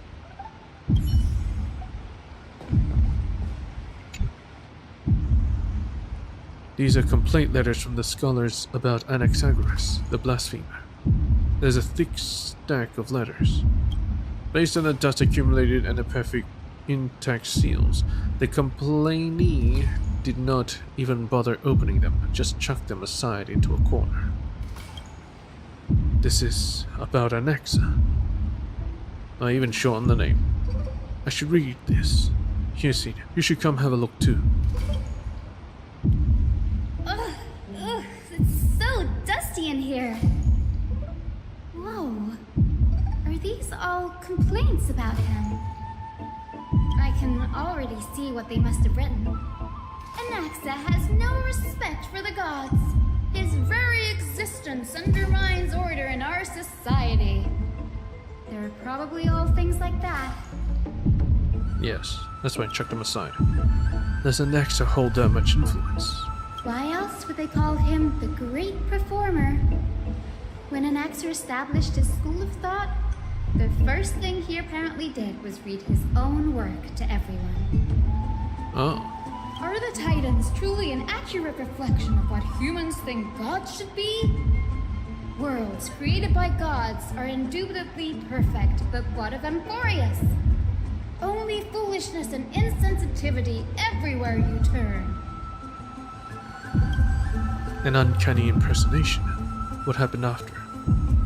They marched him straight to the seat of judgment before he could finish. Put him on trial immediately? Though what he took on in the end was more of a debate than an actual trial. He had to address every one of the scholar's allegations. or face expulsion from the grove. The first allegation was... Do you agree that since the Titans created the heavens and earth, so the mountains, rivers, and seas must likewise be their creations? Okay. Am I supposed to put myself in Anax's shoes and answer that? Yes. No, yes. As told in the myths, the seas and skies and the earth are all, beyond the shadow of a doubt, creations of the Titans. Anaxa would have probably been spared a lot of trouble if he had answered this way. Instead, he quoted past instances of the Flame Chase journey and posited that humans have the potential to take over the divinity of Titans. Needless to say, his critics didn't take kindly to his answer, so they followed up with a second allegation. You claim to be studying souls, yet you are, in fact, defiling them and committing acts condemned by the gods. Do you admit it? Defiling them? How? That's a serious allegation. Did he really do that? Anaxa always wears an eye patch, never removing it, even when alone. Some say he used one of his eyes as an alchemical ingredient. Every being in the world owes their safekeeping to Kifili, and this is even more so for the Chrysos heirs who have divine blood coursing through them. If he has really done something of that nature, then it'd indeed be sacrilegious. Thankfully, they had no way to prove it, so it amounted to nothing more than an allegation in the end. One by one, Anaxa engaged in wars of words against those who would challenge him. Toward the end, a scholar asked him, Anaxagoras, have you any respect for the gods? It was only after a brief silence that he answered. Did you say no? I have never denied that Titans are meant to be noble constructs. Meant to be noble constructs. But he didn't say that the Titans are not noble. Rings louder in this case. Yes. I'm meant to not be sure noble. how that controversy was eventually resolved. But what's for certain, at least, is that Anaxa was allowed to stay in the grove where he continued his research, despite being regarded as a heretic. By the way, this stack of complaint letters has reminded me of a place in the grove. We may find clues there that aren't on the teleslate. I'm talking about Anaxa's alchemy lab, Going to his hidden lab? between the cornerstones. Given the Grove's meticulous approach to archiving, could there really be such an oversight right under their noses? It's a well-kept secret. Among the 7 sages, excluding the nominal chief sage, each has a private sanctuary where they can conduct research undisturbed in their free time. Even the administrators of the Library of Philia are restricted from accessing those places and documenting the sage's research. But with the grove in this state, I'm sure Anaxa won't be mad even if we sneak into the lab for a short while. Right? I don't think he cares. It's not the time to care. A book covered in annotations from many scholars. Its title is The Art of Sophistry, 40 Ways to Improve Your Debating Skills. The skim through it and the highlight methods include virtual causation, false premises, contradiction conversion, conflating prevarication and reality, misinterpreted punctuation, misattribution, and generalizing specificity, among others. Amidst our scholars' exclamations, a true eye-opener, the art of language knows no bounds. If I can't master sophistry, I can at least learn to defend myself against them as an honest man, and so on. The last resort is, when all else fails, employ brute force. This isn't going to be of any help, that's for sure. Yeah, start using the debate club.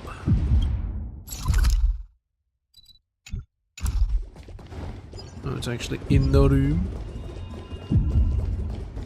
Oh, it's an elevator. 4-water wheel.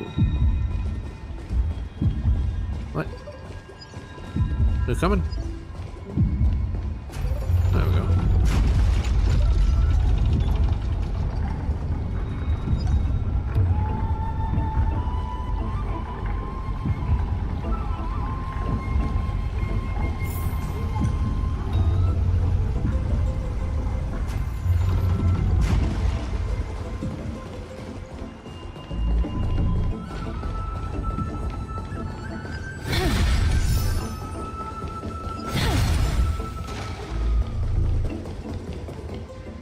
This is the place, but where is everything? Materials for alchemical experiments, This is lab. matrix diagrams, and even the seal to the lab. They're all gone. Did the black tide destroy it all?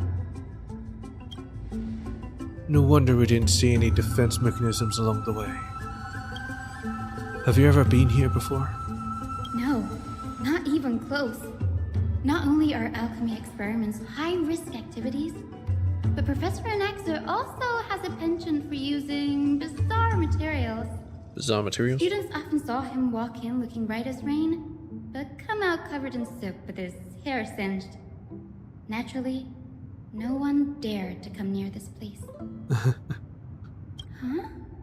That bookshelf over there seems to be the only thing still intact. Isn't that what the old guy was defending? I remembers.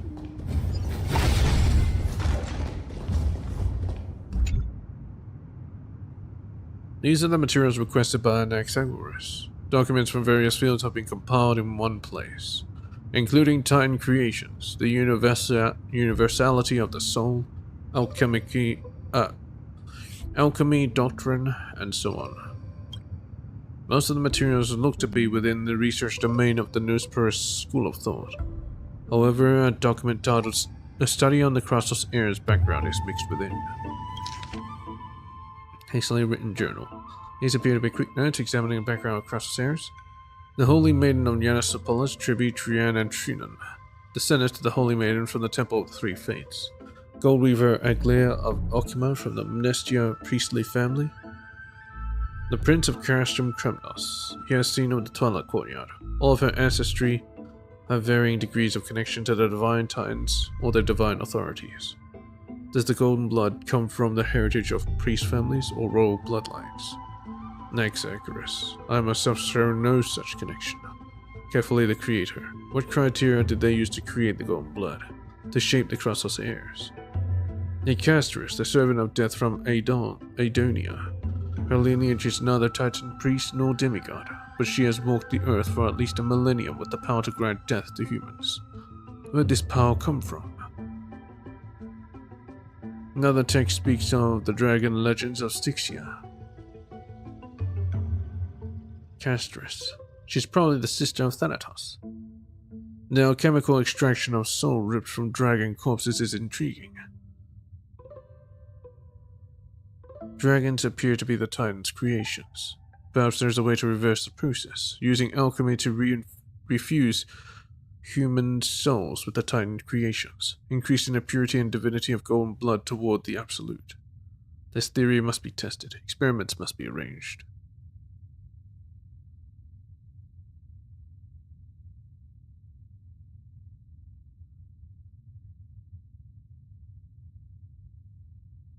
What's going on? Anaxa is conducting research on our friends in Alchema and me? And himself. This journal contains several intriguing points. Creations of Titans. From the Abyss of Fate to Castrum Kremnos, I've seen many a Titan creation during my time in Amphorius. Life forms created by Circes can also be found in the Grove. But fusing them with human souls through alchemical means, I can't even begin to imagine. The Crossos heirs. Anaxa seems to hold special interest in the divinity coursing through the Crossos heirs' veins, and has even conducted a thorough investigation into their heroes' backgrounds. wouldn't have been so strange if he had focused only on Cassie, given her own curiosity about her origins. Plus, considering that the new sporists have crafted omnipotent medicines capable of curing diseases, it also makes sense that he would conduct research on immortal Chrysos heirs. Yes.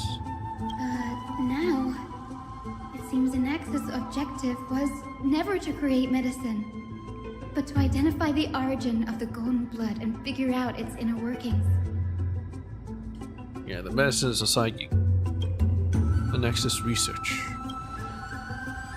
Through alchemy, Anax aims to refine the golden blood in the Chrysos heirs to a degree of purity equal to divinity. This must be what he means by close to true purity. But creating both Titan creations and the human body as materials to be used in alchemy experiments? That's rather extreme. Danny, look at this. I have a bad feeling about this. That's alright. A hastily written journal too. These documents appear incomplete, judging from what's left behind. The important alchemical formulae have been taken away. Only the author's reasoning remains. The previous approach has flaws. Fusing human souls with Titan creations does not purify golden blood. Even pure Titan creations are contaminants to the Chrysos heirs' golden blood. Soul fusion between humans and creations merely repairs impurities of the soul and maintains a connection to dying souls. Now you gotta fuse it with actual Titans. While creation myths tell us that Chrysos heirs and other creations were all made by Titans, their nature differs fundamentally. The Titans' creations are no intermediate products of an alchemical process, and the Chrysos heirs are closer to the Titans than the creations. In other words, I should not have considered Titan creations equal to Chrysos heirs. The hypothesis I should focus on is one pointed towards the Titans themselves. Such rare chances to study Titans demand a meticulous selection of research subjects. Living Titans prove impossible to restrain, and dead Titans offer no insights worth pursuing. With dying Titans, they're the perfect research subjects. Carefully. Only by understanding the fundamentals of creation can we ensure perfection at the moment of everything's birth. Through my own hands I will melt a Titan and reach the true essence of the soul. Exactly how would he manage to melt a Titan? Yeah, he's trying to melt carefully. My biggest fear. It's come true. After going through his notes, I think I can piece it all together now. Anaxa was carrying out experiments on soul transmutation. Yes. Do you know he's trying to reconstruct human souls alchemically? Yes, this is what he was secretly conducting research on.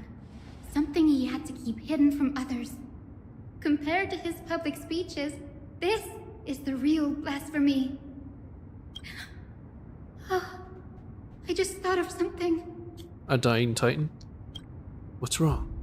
Do you remember when the Black Tide was approaching? The Grove had planned to send Cersei's core flame to a safe place. But an accident happened along the way, and Anaxa lost his life in the process? Yes. But Cersei took over his body and resurrected him, which led to the situation we're in now. Or maybe that's soul transmutation. That's right. But what if Professor Anax's fusion with the core flame of reason wasn't an accident? Yes. What do you mean? Put yourself in his shoes. Knowing that the Black Tide was closing in and your time was running out, what would you have done? Force a soul transmutation straight away with Cersei's. I'd put my theories to the test no matter the cost. Exactly.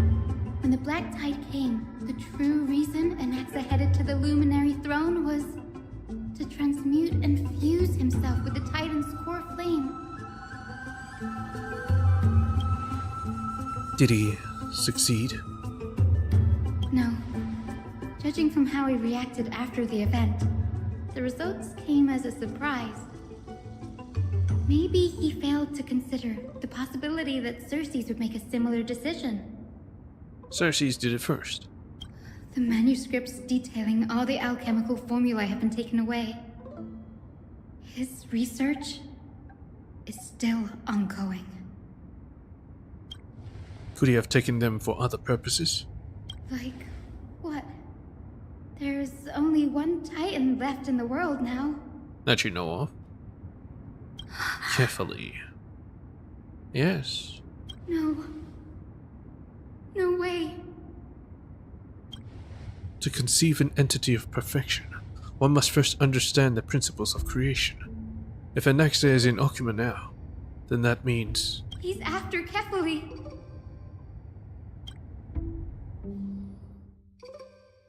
Sir, this sky above us, it's not real, is it? Of course not. This is just an image from a projection device used for educational purposes. A simple trick.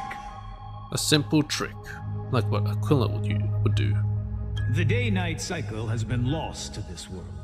So that students like you may still learn about the night sky, astronomers have harnessed the Titan's miraculous power to manipulate the light, projecting the nights of the past here for you. Much like how the sky above the Holy City is also illuminated by Kefali's dawn device. So, the skies of Akama are fake too. Yes. The skies are fake. You mustn't conclude that, Anaxa. You should know that only a child would expose a trick and be proud of it. Often people know more than they let on. They simply choose to feign ignorance because they have no other choice. Then they're just deluding themselves. People believe in Kefali's tale of Genesis, accepting wholesale whatever the priests preach. But we're different. We've already walked out of the firelit cave of ignorance. We have already realized that we live in a world where Titans make the rules.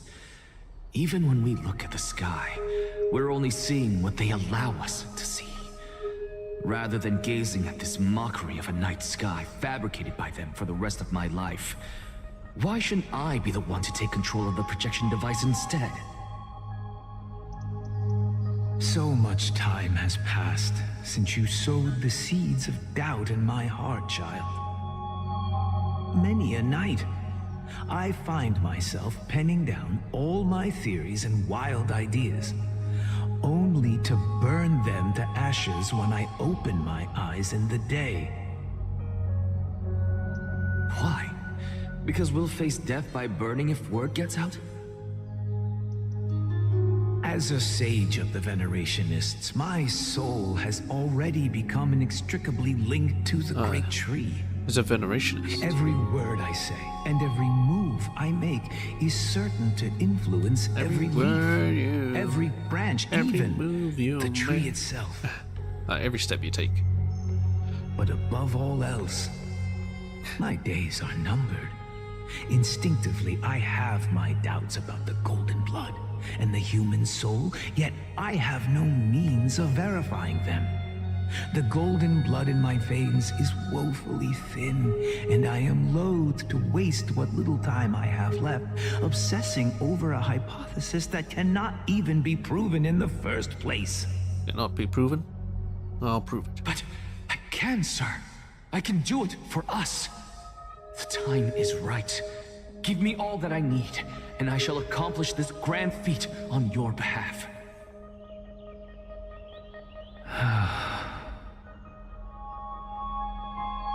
You're right. I shall do just that. In the next meeting of the sages, I will spare no efforts fighting for the rights you deserve. Right. Go. Establish your own school of thought. So there was only 6, now he made the 7th. What we are. Become the one who conquers the ultimate truths of the world. Child of humanity.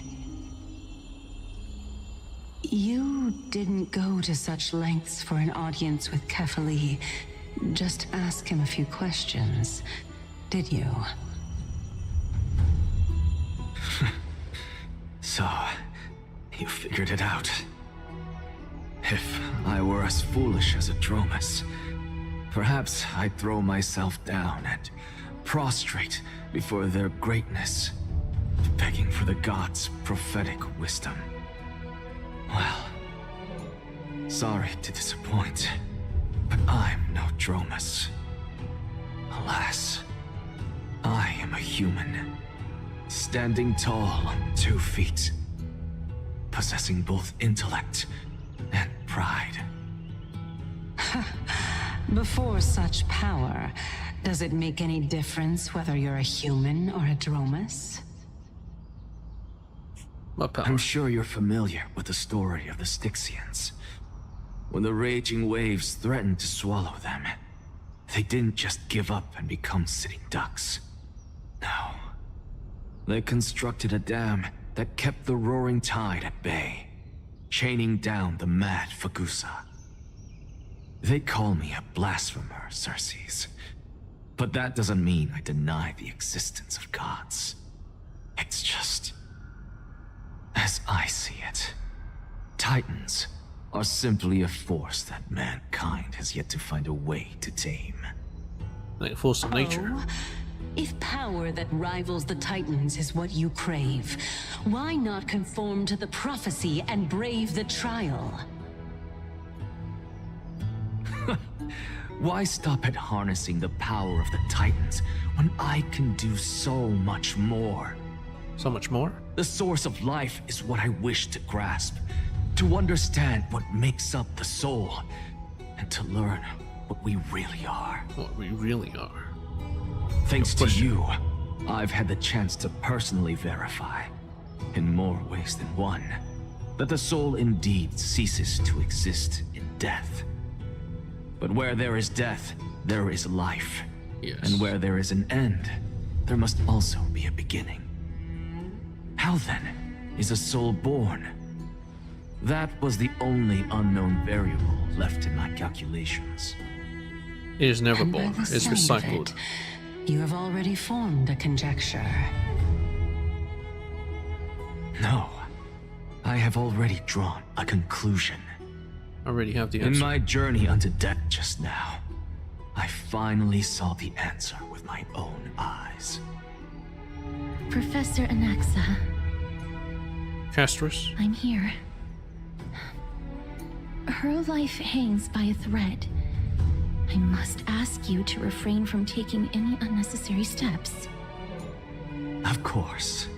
I'll bring this to a conclusive end, and give you the answer you so desire.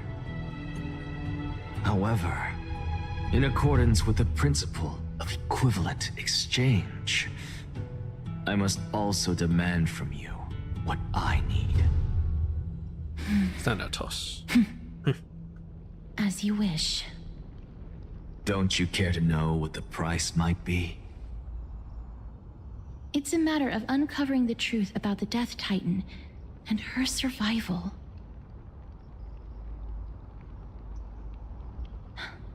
This may be the only time I can ever save someone's life. There is no need for me to think twice. I see. In that case, let the show begin. Indulge me. Am I correct to say that you intend to prove Thanatos' whereabouts and prove the nature of our existence now? Yes. Before I begin, I must confess I have been stuck in a cognitive trap all this time. Cognitive trap. As unrelated as these two propositions may seem at first glance, they are in fact logical equivalents. They are merely two different ways of telling us about what the soul is at its core. The reason I say this is, as I've mentioned earlier, the answer was hidden in my journey unto death. Anaxa, you were in the Netherrealm? The Void Yes, I am but a living dead man now, but that's not important. What truly matters is, I overheard a conversation between heroes. Considers them heroes. That's not all. I guess they were. Remember how I said you were a part of that conversation too, Circes? And I've told you that I have no recollection of such an event. That was likely just an illusion conjured up by the mind of a dying man.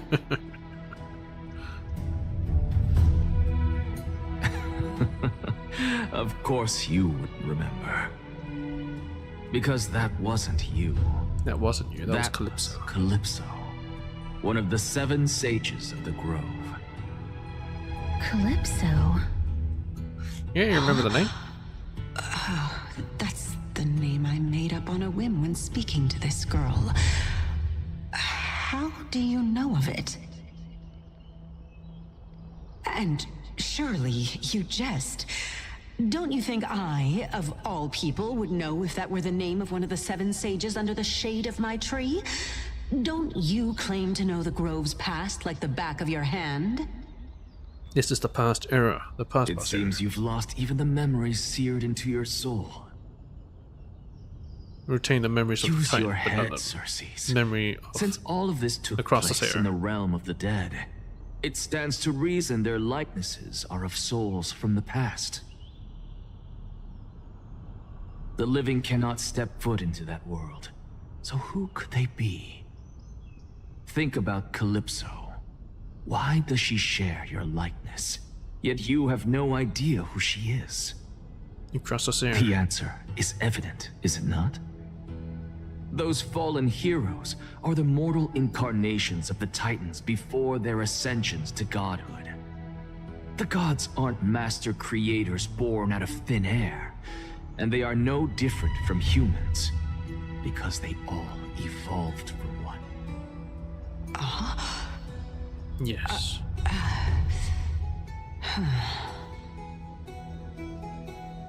Does this answer disappoint you? Yes, because you've answered nothing. If I truly was once human, as you claim, then where do the children of humanity come from?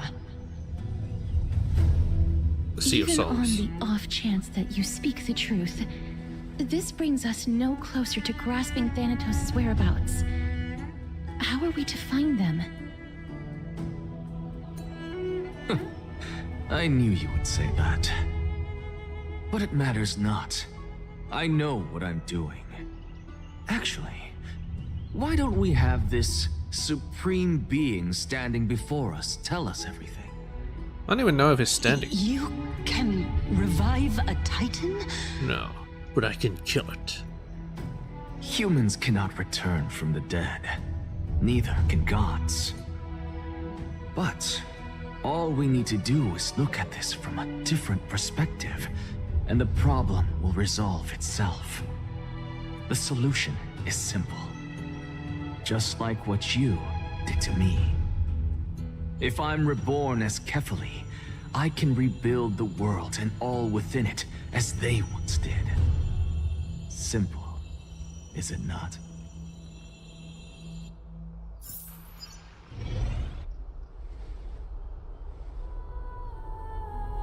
I have news from Hyacinth and Dan Heng. Anaxa might be trying to do something with Kefali's divine body. How'd they get the news that fast? Kefali? But what could Anaxa want? Is the Council of Elders going to sit around and let such a sacrilegious act unfold? That is not possible. He is indeed the great performer, capable of fooling anyone and everyone with his tricks. I'm sorry. No need for guilt, for this is good news to us. The Council of Elders has found themselves a traitorous ally. Anaxa's ambitious desires will be something we can exploit. What we should be doing now is to keep our eyes peeled for whichever trickery Kynus is up to, and react accordingly to thwart her plans. Being Akima's political center, the Demigod Council holds just as much significance as the Vortex of Genesis.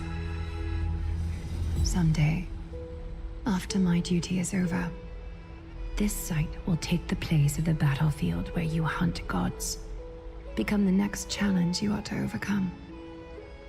Till then, it's best to get used to this place as soon as possible.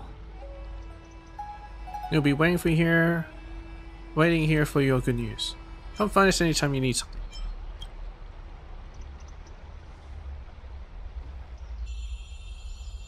Bitch. Preposterous! The Christos heirs only have their standing because of the Council of Elders. How dare they trample over it?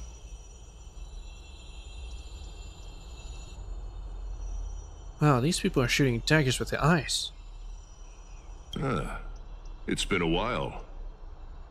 Oh, you're still here. Hello, Olego Amphorius. Well, we've never met.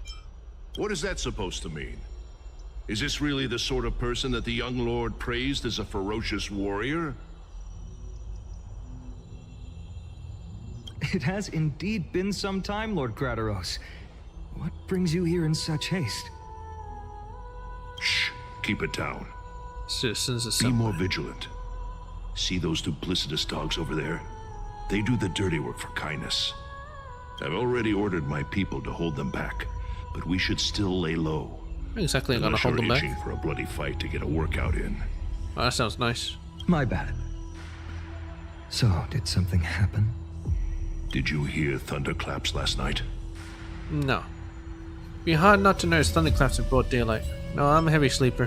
Hooray, it's Acheron. Someone's coming to save us. Hacker? What? She's been through a lot lately. Please pardon her.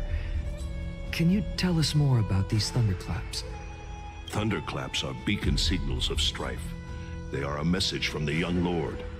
He threw a spear bearing several words at Akama. The thrower at Akama? Watch out. The Flame Reaver is back. I guessed as much. We didn't actually kill them back at the Kremnos Arena.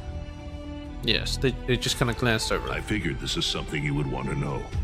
We Kremnoans never back down from a fight. So if you plan to take that thing down in a battle, reach out to me anytime. You have my gratitude. I will let Aglaya know about this right away. Remind her to be on her toes while you're at it. That vicious kindness has been unusually active lately. Those lackeys she keeps under cover have been going in and out of the city a lot more frequently these days. Some even seem to be getting Kremnoans to defect to the council.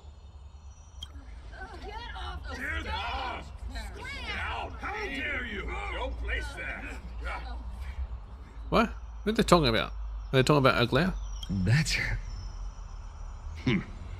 Looks like you can see it for yourself. We should get back. Thank you for the intel, Lord Krateros.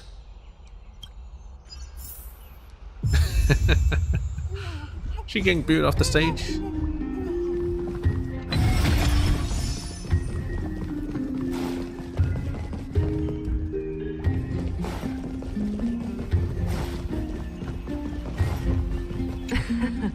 Someone trampled right over the Master's flower bed, yet the Master only fumes in silence.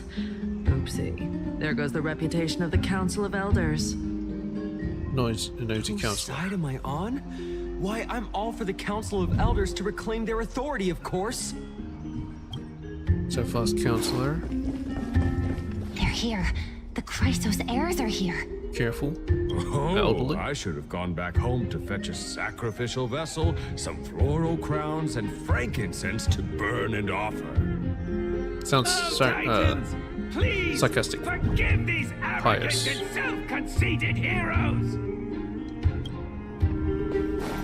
By Catholic into Lenten Like us. love, as the Theoros I have observed. Virtuous citizens of Akama, fine Navides, Elysiae, and the Outlander are heading toward us. As you see us.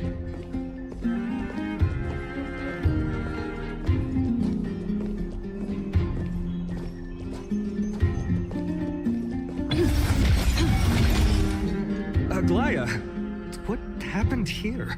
Hey, you're getting booed off stage. I know about the poisonous fangs of that king snake through the golden threads. King snake? In the past, I would be confident about keeping her in check, but... Kindness? I admit, I am now unable to do so. My, she cut your threads? What do you mean? It is no longer about eloquence or arguments. I have been a demigod for far too long that I hardly have any humanity left. Before I realized it, I have become no different from these hypocrites, no longer capable of relating to the people. Ain't straight. This has come a lot sooner than I expected. But perhaps it is time. I need you to step up, Finan, in order for me to retreat behind the scenes. Yes, this is my duty, but... By the way, what am I doing here? It is far easier for the Council of Elders to fool many than just fool one person. Their so-called more support is no more than a ruse to distribute power using words instead of lances. There is no glory in winning this debate, but that makes having respect for humans so much more priceless. Finan, you are a Chrysos heir without flaw, capable of relating deeply with humans. I appreciate what you've taught me, Aglaya. I hope we'll live up to your expectations and win this debate.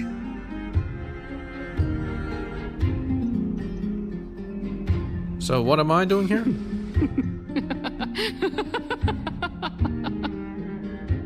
Wait a minute. Damn butterfly. Oh, you've done well, Lord Calictus. Let me take over and personally close this debate for today.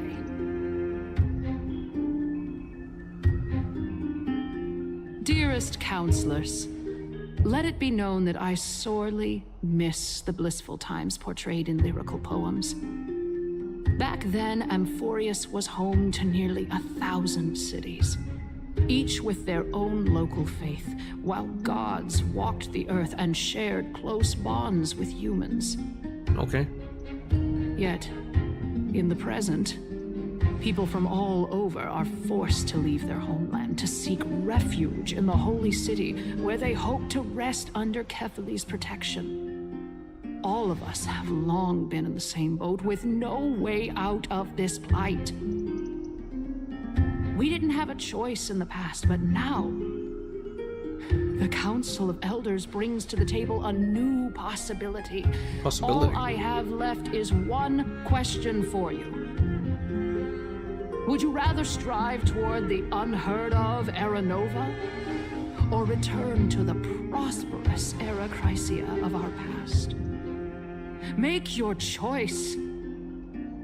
Now, which of the two would lead mortals to an ideal future? She has never stated her plan. What the fuck is your plan? To get to Era Chrysia. How do you plan to get there? No hesitation, I stand by Era Nova. It's possible to bring back Era Chrysia back. Yeah. How are we supposed to send Amphorius back to Era Chrysia? Yeah, that's right. That question all along. She never said shit about it. And also, it doesn't matter about Era Chrysia, Era Nova, Era Bellica. Everything will end up being Era Genesis or whatever. Or, you know, Nova. The world has to start over. We all know that Era Chrysia is a thing of the past, Lady Kindness. And Flame Reaver is gonna... Please, enlighten me.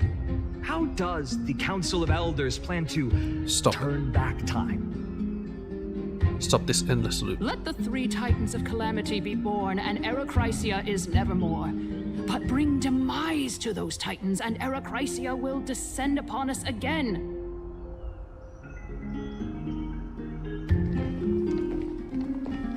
Oh, next is back. Know that the Council of Elders is never one to make empty promises. Look at who we have Even on Casterus. our side. Anaxagoras, one of the Grove's 7 sages. And Casterus, Idonia's goddess of death. With the help of these two heroes, I can promise all of you that Era Chrysia will exist once more. Aren't they Chrysos heirs? They're supporting the Council of Elders instead? She didn't exactly present a It's clear from the start that these plan? heroes do not get along well in their group. All the more proof that Aglaya is unfit to speak on behalf of every Chrysos heir. I am in favor of Era Chrysia. Era Chrysia! Era Chrysia!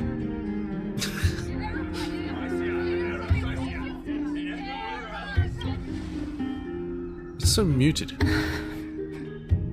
Era Chrysia. Castorus? Why are you standing over there? Yeah, why am I not standing over there? You finally arrived, Naxa. So have you, Kaz. Can I stand over there?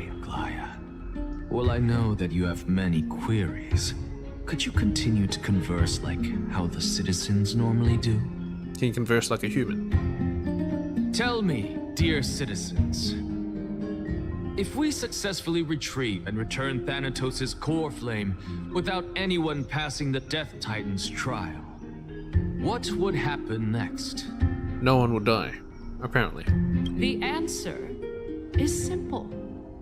We will have a chance to rid the world of death and bring Amphorius back to an era when all beings live forever. We'll usher in a new future that will be entirely different from the Flame Chase journey. He's one of the 7 sages. That's impossible.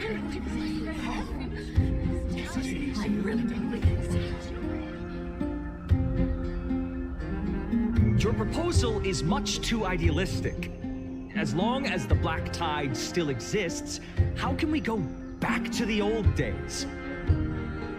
Remember what I previously said? Kefali's core flame is guarded by the secret power of the Council of Elders. Secret power? Plus, Bagusa's water curtain will be able to block out any external perceptions.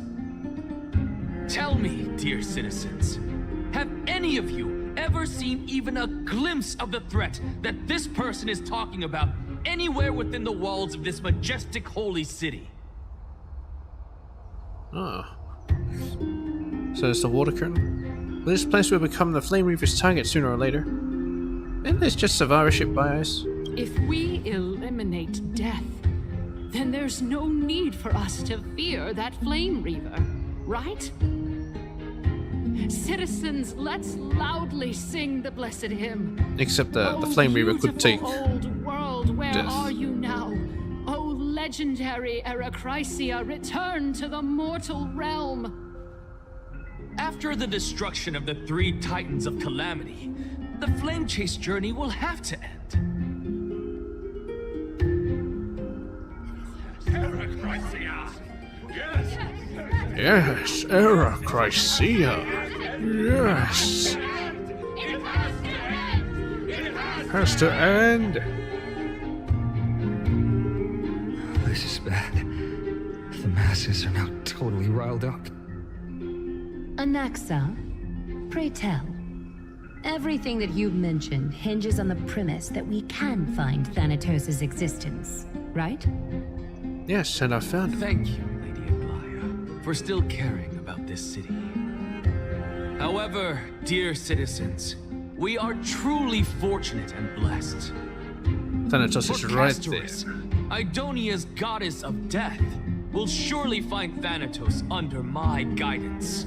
Guidance? What?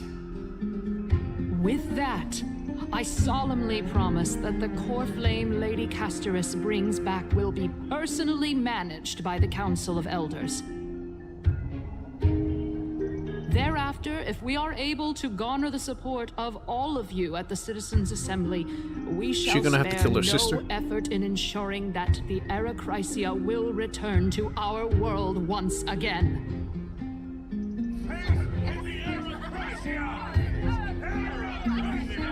Era Chrysia. Herachrisia. With the balance shattered, the result is clear. By carefully and to Lent and above, as the Theoros I have observed. Akama has chosen her destiny. Yes. The issue up for discussion at this citizens' assembly shall be modified to the suspension of the flame chase journey. This resolution shall be put up on the Wall of Heroes, such that all citizens are aware of the city's way forward. Fantastic. Members of the Council of Elders are cheering in excitement. Yes.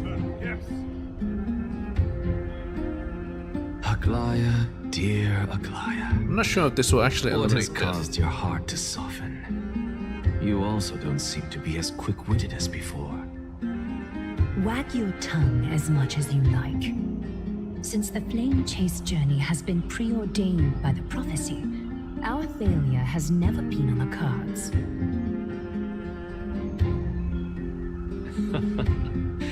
Well then, I guess we'll find out if that's true at the Citizens' Assembly. Nagus announces the conclusion of the debate and the attendees part ways. Castorus, what's going on? I mean, what's going on? Why can't I stand on that side? Yeah, that's right. Let's stay on this side. Hello.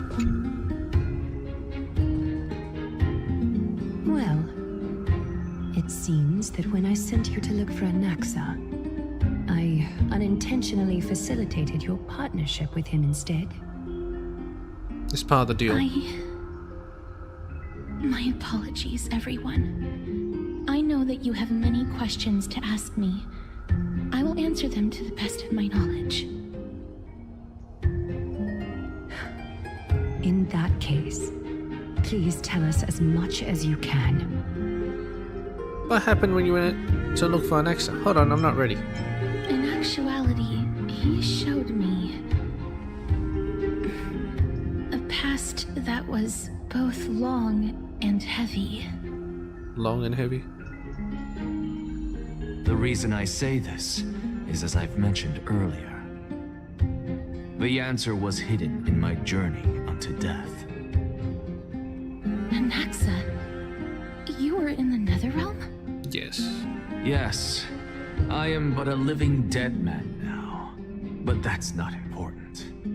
What truly matters is, I overheard a conversation between heroes.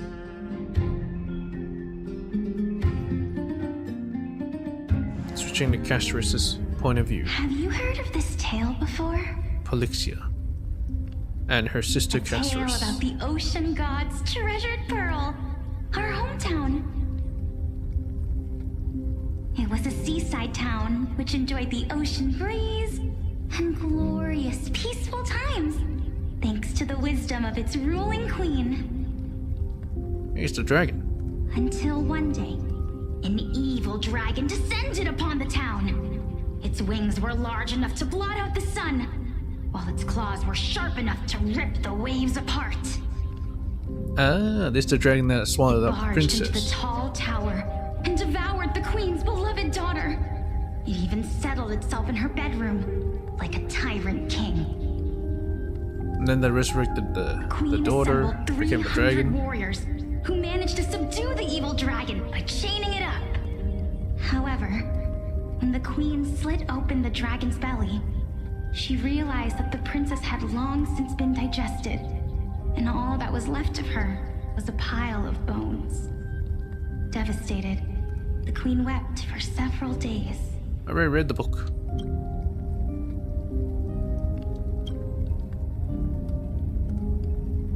It was then that a devious, smooth-talking scholar arrived at the palace Anaxa. and suggested that the princess could be revived through the use of dragon bone and dragon blood.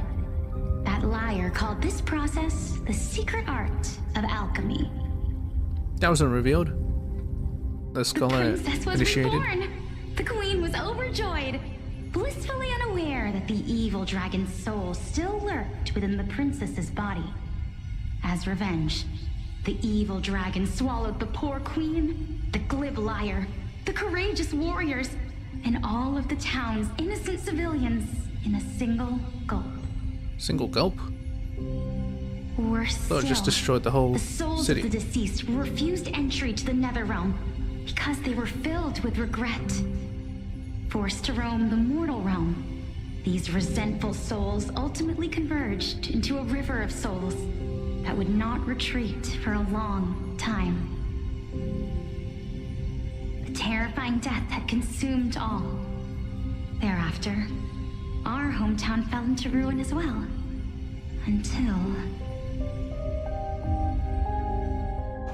Until?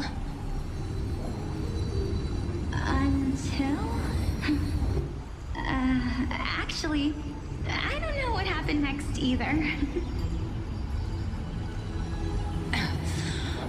Now she's in a wheelchair. It seems that you Wait. still like to whet people's appetites even after all this time, Pelixia. How's she in a wheelchair? So, You know how many according stairs to there your are? story, this is how I used to look? It's practically a mirror image. What, did he construct like a hologram of them? And yet, what exactly is this? A miracle that I created with alchemy. With alchemy? As for what it is and how I was able to accomplish it, I'll keep the answers to myself for now. Yeah, it's magic. My goodness, is this cliffhanger really necessary? Just watch the show. Quiet, Titan. Continue to enjoy this splendid play, and the truth will naturally reveal itself. Dragon, huh? I've heard this legend before. You haven't recreated this In that case, sounds, what do you the think of voice. it? I think that this so-called alchemy was a tenuous analogy added to the story by future generations. After all, you've never heard of a tradition of alchemy in your hometown before, have you? Indeed. Before I left home to pursue my education, I never even knew that anybody was looking into this area of study. Down to her face. Is she wearing a mask? Therefore, we can just treat this tale as a fable told to young children. A fable, you say? If so, what moral is it trying to impart to the kids? Don't resurrect the Might dead. be the concept of equivalent exchange? Well, that doesn't sound too equivalent. I thought the moral might be closer to something like honor the dead. Honor the dead.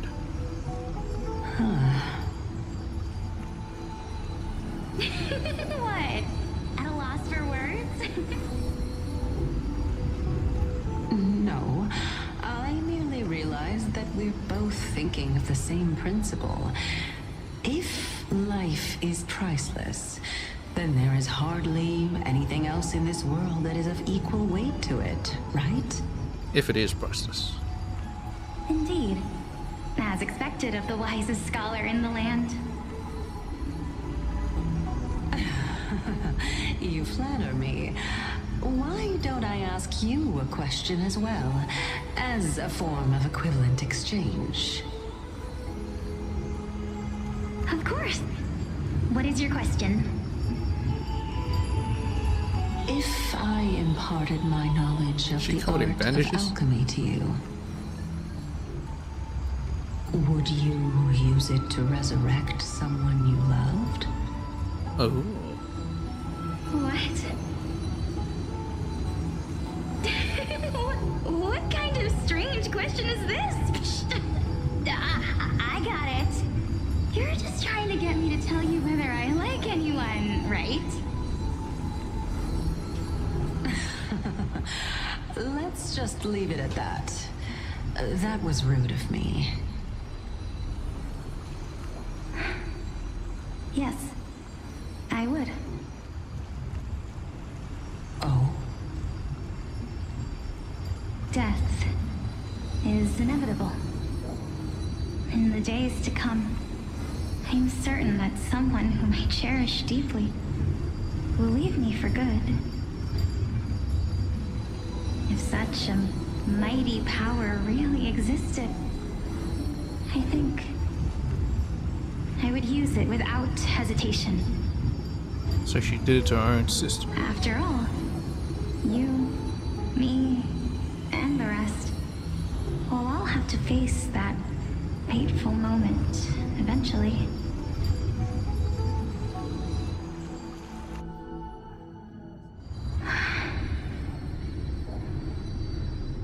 My time is finally here. However, perhaps because of my firm belief in the immeasurable value of life,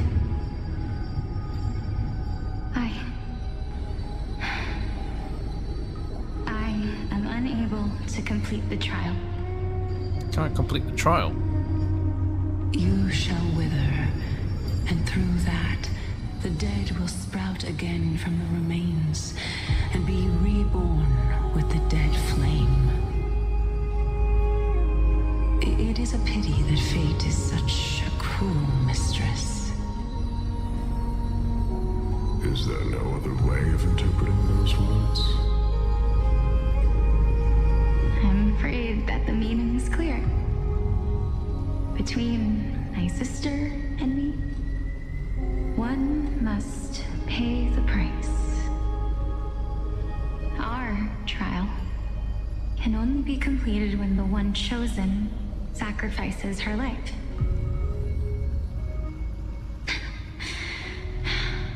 I'm afraid that the prophecy might even have selected a pair of twins for this exact purpose. Pair of twins. Fortune makes fools of us all. That's the last one. Oh. My sister is prepared to sacrifice herself. And yet, I can't do the same. How absurd. My time is almost up, but I'm still afraid to welcome death. What should we do? If I'm ultimately not able to make up my mind, Then your sister will die. Since Chaos is willing to guide all of us and leave this trial to the end, there is still plenty of time for you to ponder. So Kefli was actually taken first in this world. Right. Don't allow the fog This, of an uncertain future to cloud era. your mind. Trial, prophecy, the topics that they're discussing seem familiar. Yeah, it does seem a little familiar, doesn't it? But these three people must not have left their names in the epics. Otherwise, I would have some recollection of this. The epics wouldn't have been left behind. Amphorius's history before the Titans were born was complete chaos. Is that not strange by itself? I have long held 3 hypotheses about this. However, let's continue watching for now. Calypso, Polixia, and this warrior. I seem to have met him somewhere before. I mean, somewhere before. Nias, are you confident that you'll complete your trial? Apparently it's already completed. Of course. Though, I am worried about what will happen once I've emerged victorious.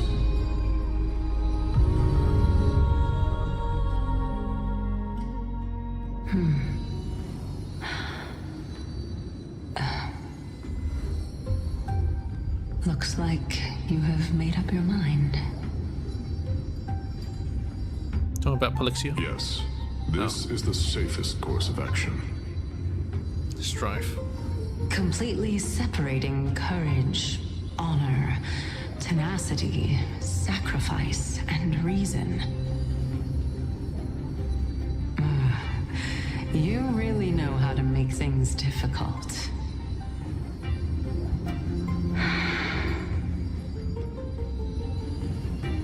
Please.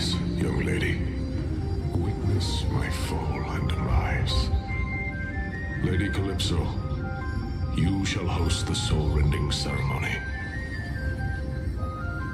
I do not understand. Why would you dare to sacrifice yourself for a future that you won't get to witness? Because this is our destiny. The power that resides within me is so intense that I will one day be engulfed by it. Furthermore, a valorous death before glorious return has always been the path I chose to walk. A journey I began long ago. If your sister or cows were in my position, I believe they would make the same choice as well.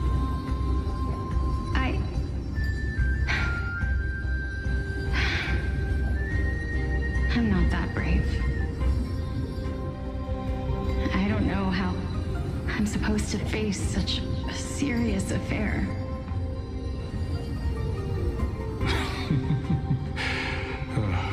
Despite being Death's chosen one, it seems you still don't know how to face it. Let's chat, young lady.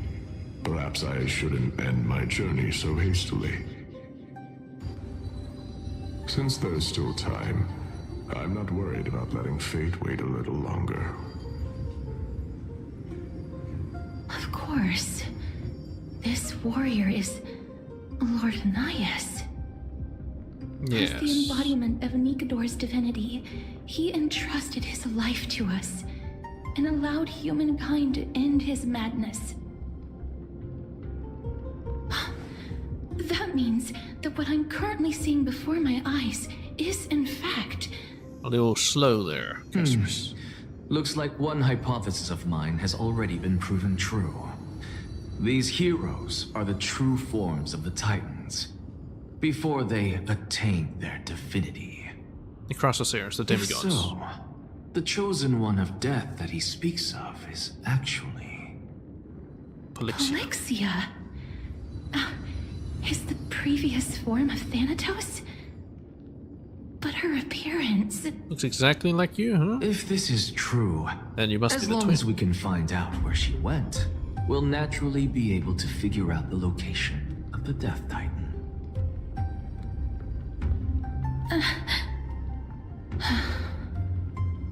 But before that, we first need to witness what ultimately happened to Lord Anias. Guy's soul rendered. He split his soul into 5 pieces. 5 Rhesus pieces. Him of Dawn, the father of all, beginning of all, end of all. But I'm not going to continue here. I'm going to end it here, because I'm going to run out of time otherwise. You got 3 places. Oh well. We'll have to wait. It's still early. Where to now? Okay. Where's that damn butterfly? It's flying around here somewheres. How am I supposed to catch it?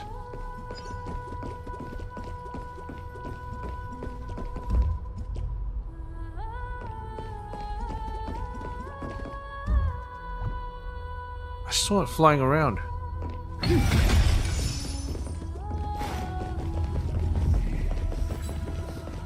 Is it just flying around this side?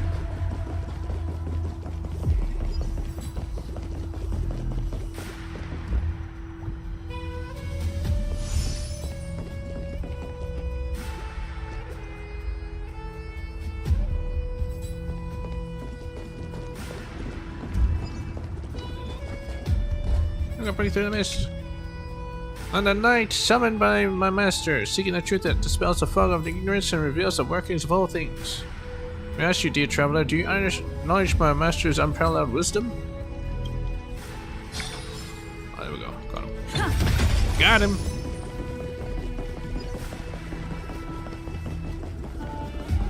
Wonder what this magic is. Oh, well, whatever. Let's go over here. Oh, wait a minute. I've already been here. That's right. Except I haven't seen this. What is this? Where's this?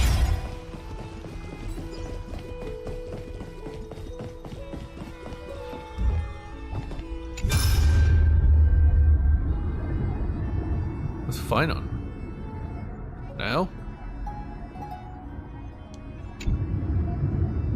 Alright, let's hear the Venerationism's definition of divinity. Divinity is the absence of mortal flaws, a state of completeness unique to gods. That's the definition we've all agreed on. Let's return to the debate. Is divinity perfect? Regarding perfection, your definition is a state where an observer cannot point out flaws. Let me ask you this. Can carefully identify flaws in divinity? Can divinity identify divinity? We acknowledge that the all-powerful carefully could point out flaws in other titans, but those would not be mortal flaws. They'd be flaws in divinity itself, which still aligns with the definition of perfection. The Venerationism's treatise, the 100 Tribes Praise and the Gods mention many flaws in the Titan's divinity. The simplest example, Nicodor, notorious for their ruthlessness and reckless bravery, embodies the divine nature of strife, making them perfect. Let me ask you this. Is Carefully's divinity more perfect than Nicodor's? Can one form of perfection be more perfect than another? Can one circle be more circular than another? This is just a trap set by the opposing team, and I won't answer it. Even if we admit that one mountain is taller than another, the shorter one is still a mountain. You managed to breathe life into the ancient theories from the tedious Venerationism. Very impressive. You passed this mock debate. I look forward to your performance in the 742nd Great Debate. All thanks to Professor Anax's excellent teaching. Call me Anaxagoras. Fantastic. I wonder if there's anything up there, actually. There might be. What the hell are you doing here? Get out of there. Fate has guided you to my hiding place, Buzz. I found it myself. You weren't even hiding. Fate is like the knot tied by my master, or the thread spun by my lady. They entwine and weave to form the bond that connects us. And it's these bonds that led you to find me, Buzz. Well, Garment Maker. Dear esteemed guest, I detect no more nymphs in the Demigod Council. Seems like you've fulfilled your duty for now. But there seems to be something wrong with the nymphs here. They're even making some strange noises. I'm a little scared. Come over and take a look when you have the time. Scared?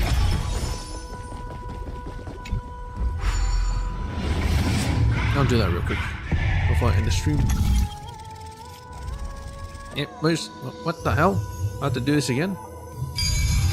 It most likely will be the last thing I do. Oh, Echo of the Gods. So that's how it works. Carefully, Throne of Worlds, eternal and exalted, bearer of boundless light. Through your divine visage, holiness is revealed, and the beautiful dawn arrives. The beginning and end of all things. Wonder if these noises are all meant to, you know, link up and then make another different noise. I don't know.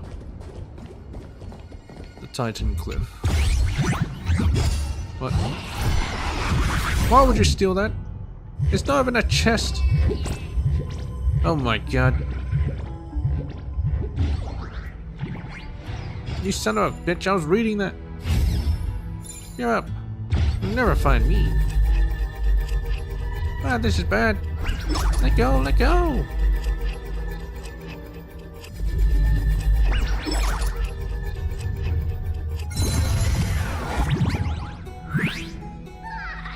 What are you doing? Trying to snatch chests loaded with treasure from me is one thing, but an old scrap of paper covered in nonsensical scribbles? You won't even let something like that go? What, are you also interested in Aquila's enlightenment or something? I'm a law collector. When I see an option to interact, I just press it. Nothing pleases more than seeing you humiliated. Yeah. Yeah, now that's what I'm talking about. When I see a treasure chest, I can't control my hands either. Never even bother with antiquated scrap paper like this if it weren't for that scrap from Memorial Market that came knocking. Whenever those followers of Aquila see the Enlightenment stolen, they act like it's the end of the world or something, scurrying around to raise money to complete the set again. Every book old Bartola steals, the scrap gets another commission, and we split the profit. We're just rolling in cash, a never-ending river of money. Though you just had to dam it up.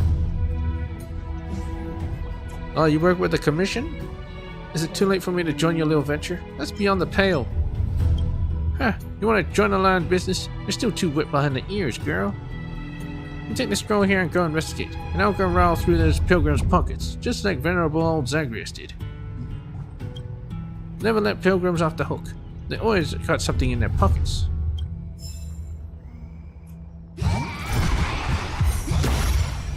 Thief steals stuff. The Titan Cliff. Upon the crumbling stairs, pilgrims imprint their steps and aspirations. Climbing these 99 steps, even ancestor Zagreus was soaked in sweat. Titans trudge on, following fate, while believers stumble after their steps. A call for the end of debate.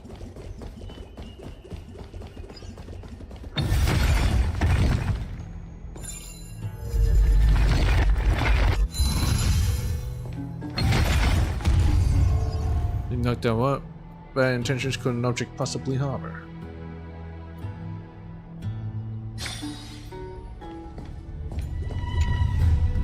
Gentle breeze sets the wind chimes ringing. Okay.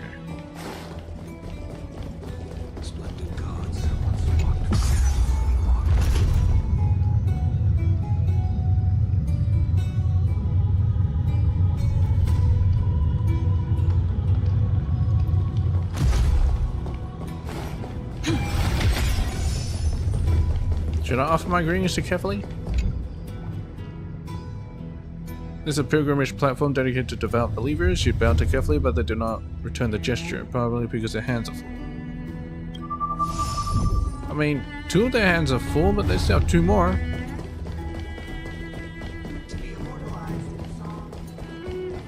So that ain't no damn excuse. Nerea.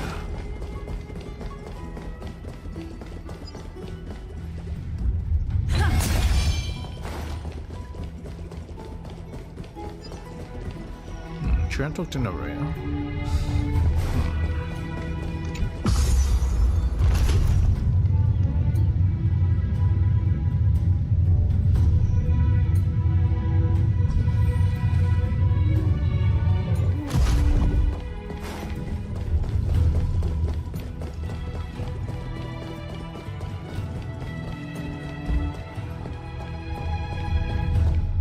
Nothing here? Wasting my time. I guess I'll talk to Nerea.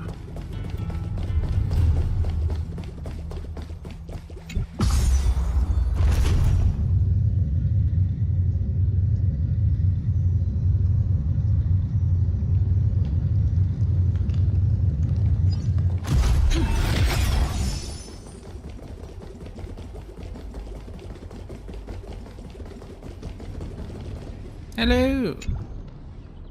Gold-bearing Titan, Most High, will you once again answer my prayer?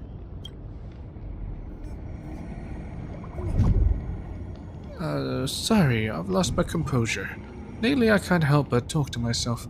Are you here looking for guidance as well? You are? I'm Nerea, just an ordinary priest.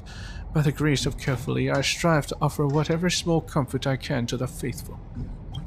By the way, you look unfamiliar, and your clothes don't seem like ours. This must be your first time here, yes? This is the holiest place in Okima. If you ever find yourself in need, don't hesitate to come find me. Our doors are always open to the lost. Here, even the most hopeless soul can find a sliver of hope. I've seen many spirits teetering on the edge of life and death. only to be reborn under Kefali's guidance. Reborn? There are two kinds of death in this world, the death of the body and the floundering of the soul. As for the former, I can do nothing, but the latter, as long as there is a flicker of light in the heart, darkness will never consume it. Kefali's teachings will always lead the way. I've served in the temple since I was little. Back then, Kefali would often perform miracles, responding to the prayers of the faithful. But now, alas, things are different. But at least I can still offer some comfort to others. Sorry for rambling so much. Hope it did trouble you. May Kefali's light guide your way forward. There's something I'd like to ask you. Have you received a response from Kefali? You know what? Very well. Kefali will send encouragement before the darkness. There's too much to talk about, so I'll just go back. Dawn Cloud. Eternal Holy City Okame.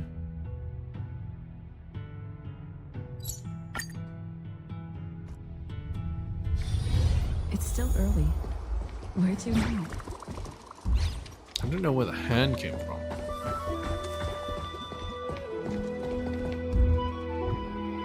But that's Dawn Cloud right there, and then it goes up even higher.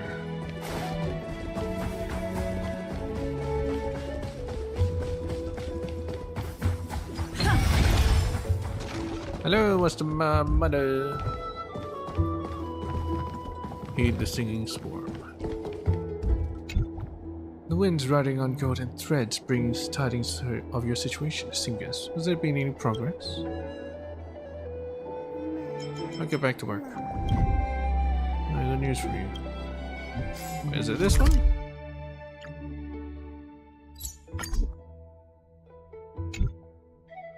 That's not it. Oh, it's this one. It's a bit different. It's still early. Where to now? What are you doing? Strict garment maker. Look at Dawn Cloud Cliff. Even here, closest to the Dawn device, I can smell the stench of conspiracy and sophistry. The elders bask in the glory of the Dawn device, yet they lack the determination of the Skyfather to bear the weight of the world. They only dare to stab heroes in the back with poisoned daggers. Got it. This one's a sarcastic garment maker. Even a Glare herself wouldn't be as talkative as you. Council Elders isn't that bad, is it? I don't mean to target everyone, but the thought of citizens being deceived by sweet words makes it hard to suppress the anger in my chest. Hope you don't forget your task, honored guest. We all have unfinished missions. Found on the nymphs here. A fine achievement, honored guest. Now we'll begin unraveling one of the many prophecies. Golden threads gather around the mannequin, forming a cocoon that envelops his body. When the cocoon fades, only a piece of golden brocade remains floating in the air. The garment maker waves a hand and splits it in two, one half flying into your grasp. The chirping of insects guides the pilgrim's path. Quite straightforward. In Dawn Cloud Cliff, the only path that can be called a pilgrim's path is along a staircase at the Titan Cliff.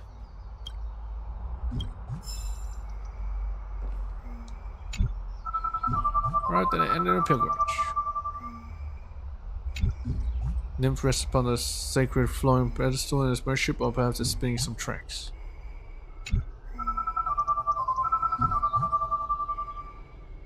Is that noise supposed to be, you know, special?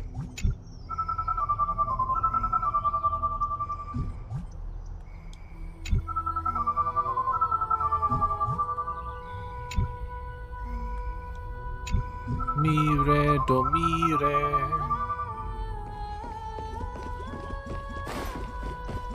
Maybe you meant to put all the tracks together and they'll form something special. I'm not sure. But I ain't got the time for that. Oh, would you look at this? If think I wouldn't know? Talantan, scale of justice. Punishing the unjust, balancing discord with law. Those who think they can evade judgment do not realize the scales measure all transgressions. Divine Echo Law.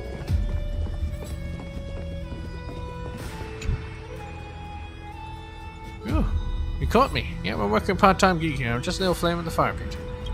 So it's just a perfect job for me, right? But it gets pretty boring. I spend a lot of time just sitting here doing nothing. There's no opportunity to slack off. Is human life always like this? Signing a devil's contract, exchanging a life for goods, unwillingly transforming into something like a machine. If survival is hell, every life's meaning is in sacrifice. Don't worry, I'll smash it all sooner or later. I get it, era and over, right? The old world, hopeless as it is, isn't worth mourning. People should start fresh and build their own paradise. Wait, and just get carried away? Ooh. Oh dear, if humans want to live seriously, it's so hard. Oh.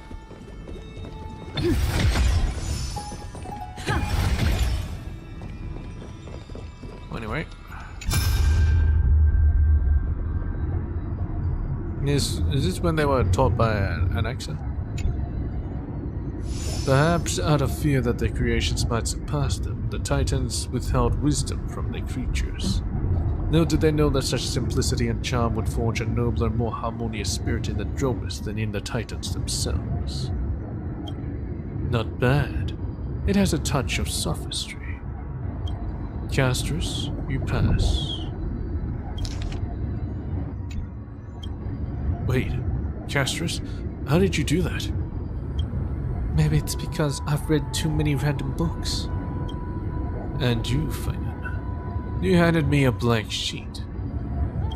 What score do you think that deserves? I can't agree with your premise that Dromus surpasses Titans, and the blank sheet is my stance.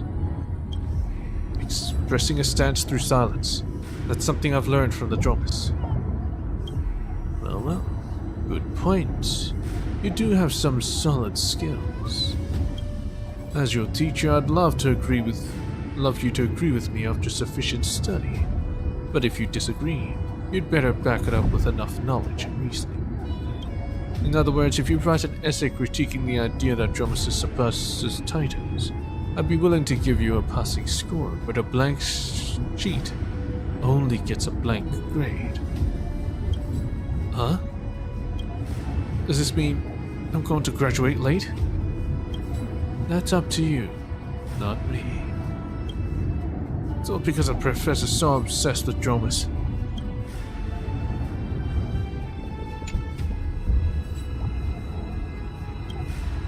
It's a tough choice. Anyway, I'm pretty sure there's one more.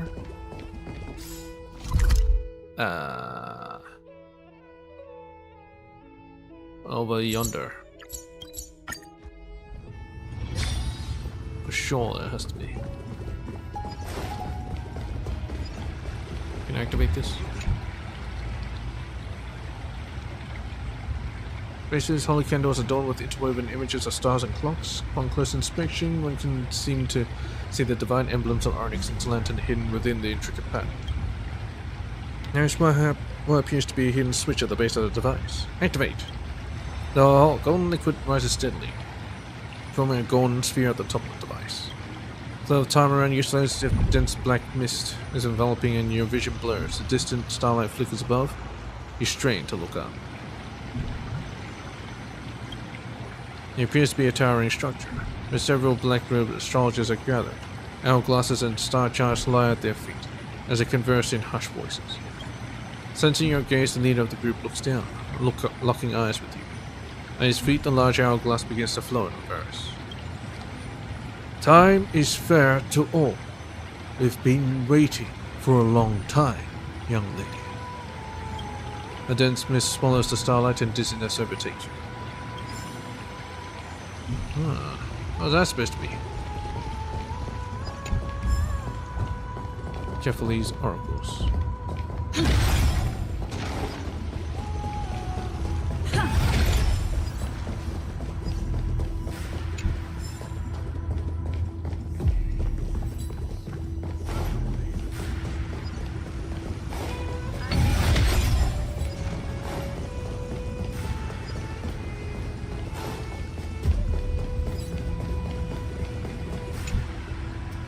Beneath the door-shaped device, on top of this holy metal candle stands several metal pillars that sprout upward like tree branches.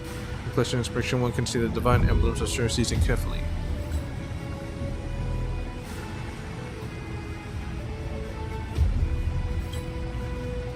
Notice that there seems to be an interactive mechanism on the side of the base. Activate.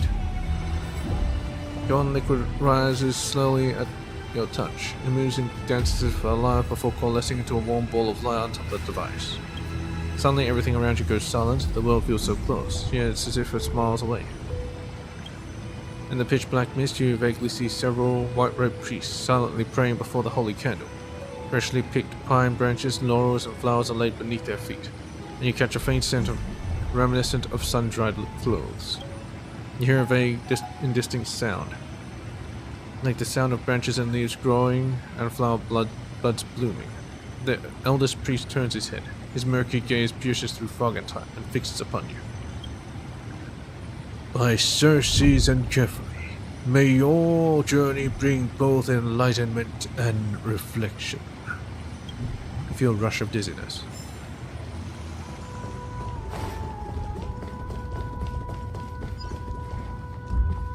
That's Arnix and Talantin. This is Kefali and Cersei's. Cyronis. There's one.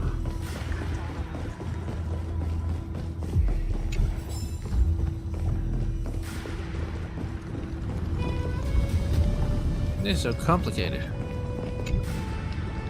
Complicated could just make my mind burn.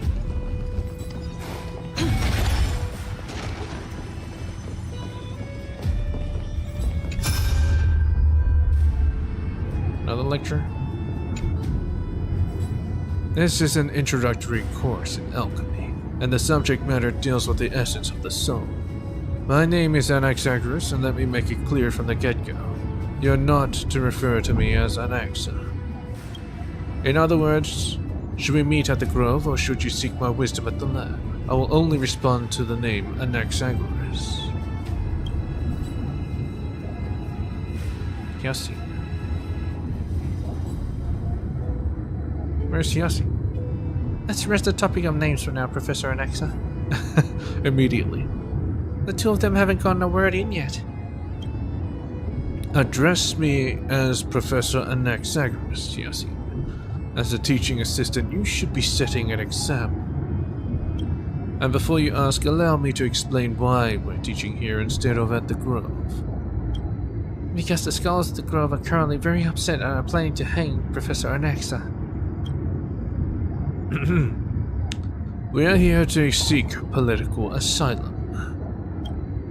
What an eccentric professor. My name's Finan, and this is Castris. We are officially sponsored students from the holy city Arkema. Yes, looks like you already know about us, Professor. Naturally. This is the most fundamental of fundamentals. But first I must clarify that we're dealing with a complex subject. I will not be discussing any interesting trivia that you want to hear. I am here to share knowledge that you cannot get from other professors. Which means this won't be a course you enjoy. Now you'll still have to pick other electives. Professor Anaxagoras, are there any other rules we should keep in mind apart from the name issue? My classroom is free of restrictions, and there's no need for you to abide by formalities. If something confuses you, you're welcome to interrupt me anytime. However, I would advise that you raise your hand instead of speaking freely. That's all the rules. By the way, Professor Anaxa is also in charge of your History of Mythology course. As for the potential issue in that one, should I tell them or will you, Professor Anaxa? She keeps saying Professor Anaxa. This course includes content some might call blasphemous. If you can't handle it, feel free to cover your ears, shut your eyes, and leave. Not a problem for us. We've heard all about your reputation. Good. You'll soon see those rumors aren't baseless. Here, see? Pass out the syllabus and reading list. If you want to excel in this class, extra reading is a must. I can't teach you anything. All I can do is teach you how to think. Got it? Oh. Got it. Got it. Blasphemer beneath the divine jewel.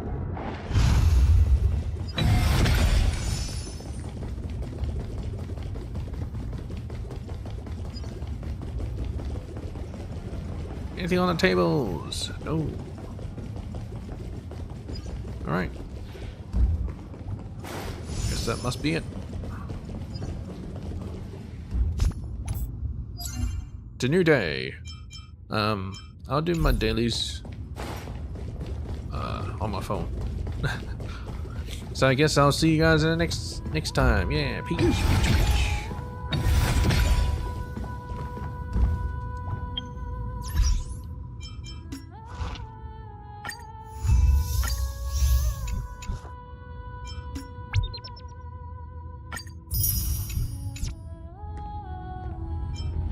Alright, Peach.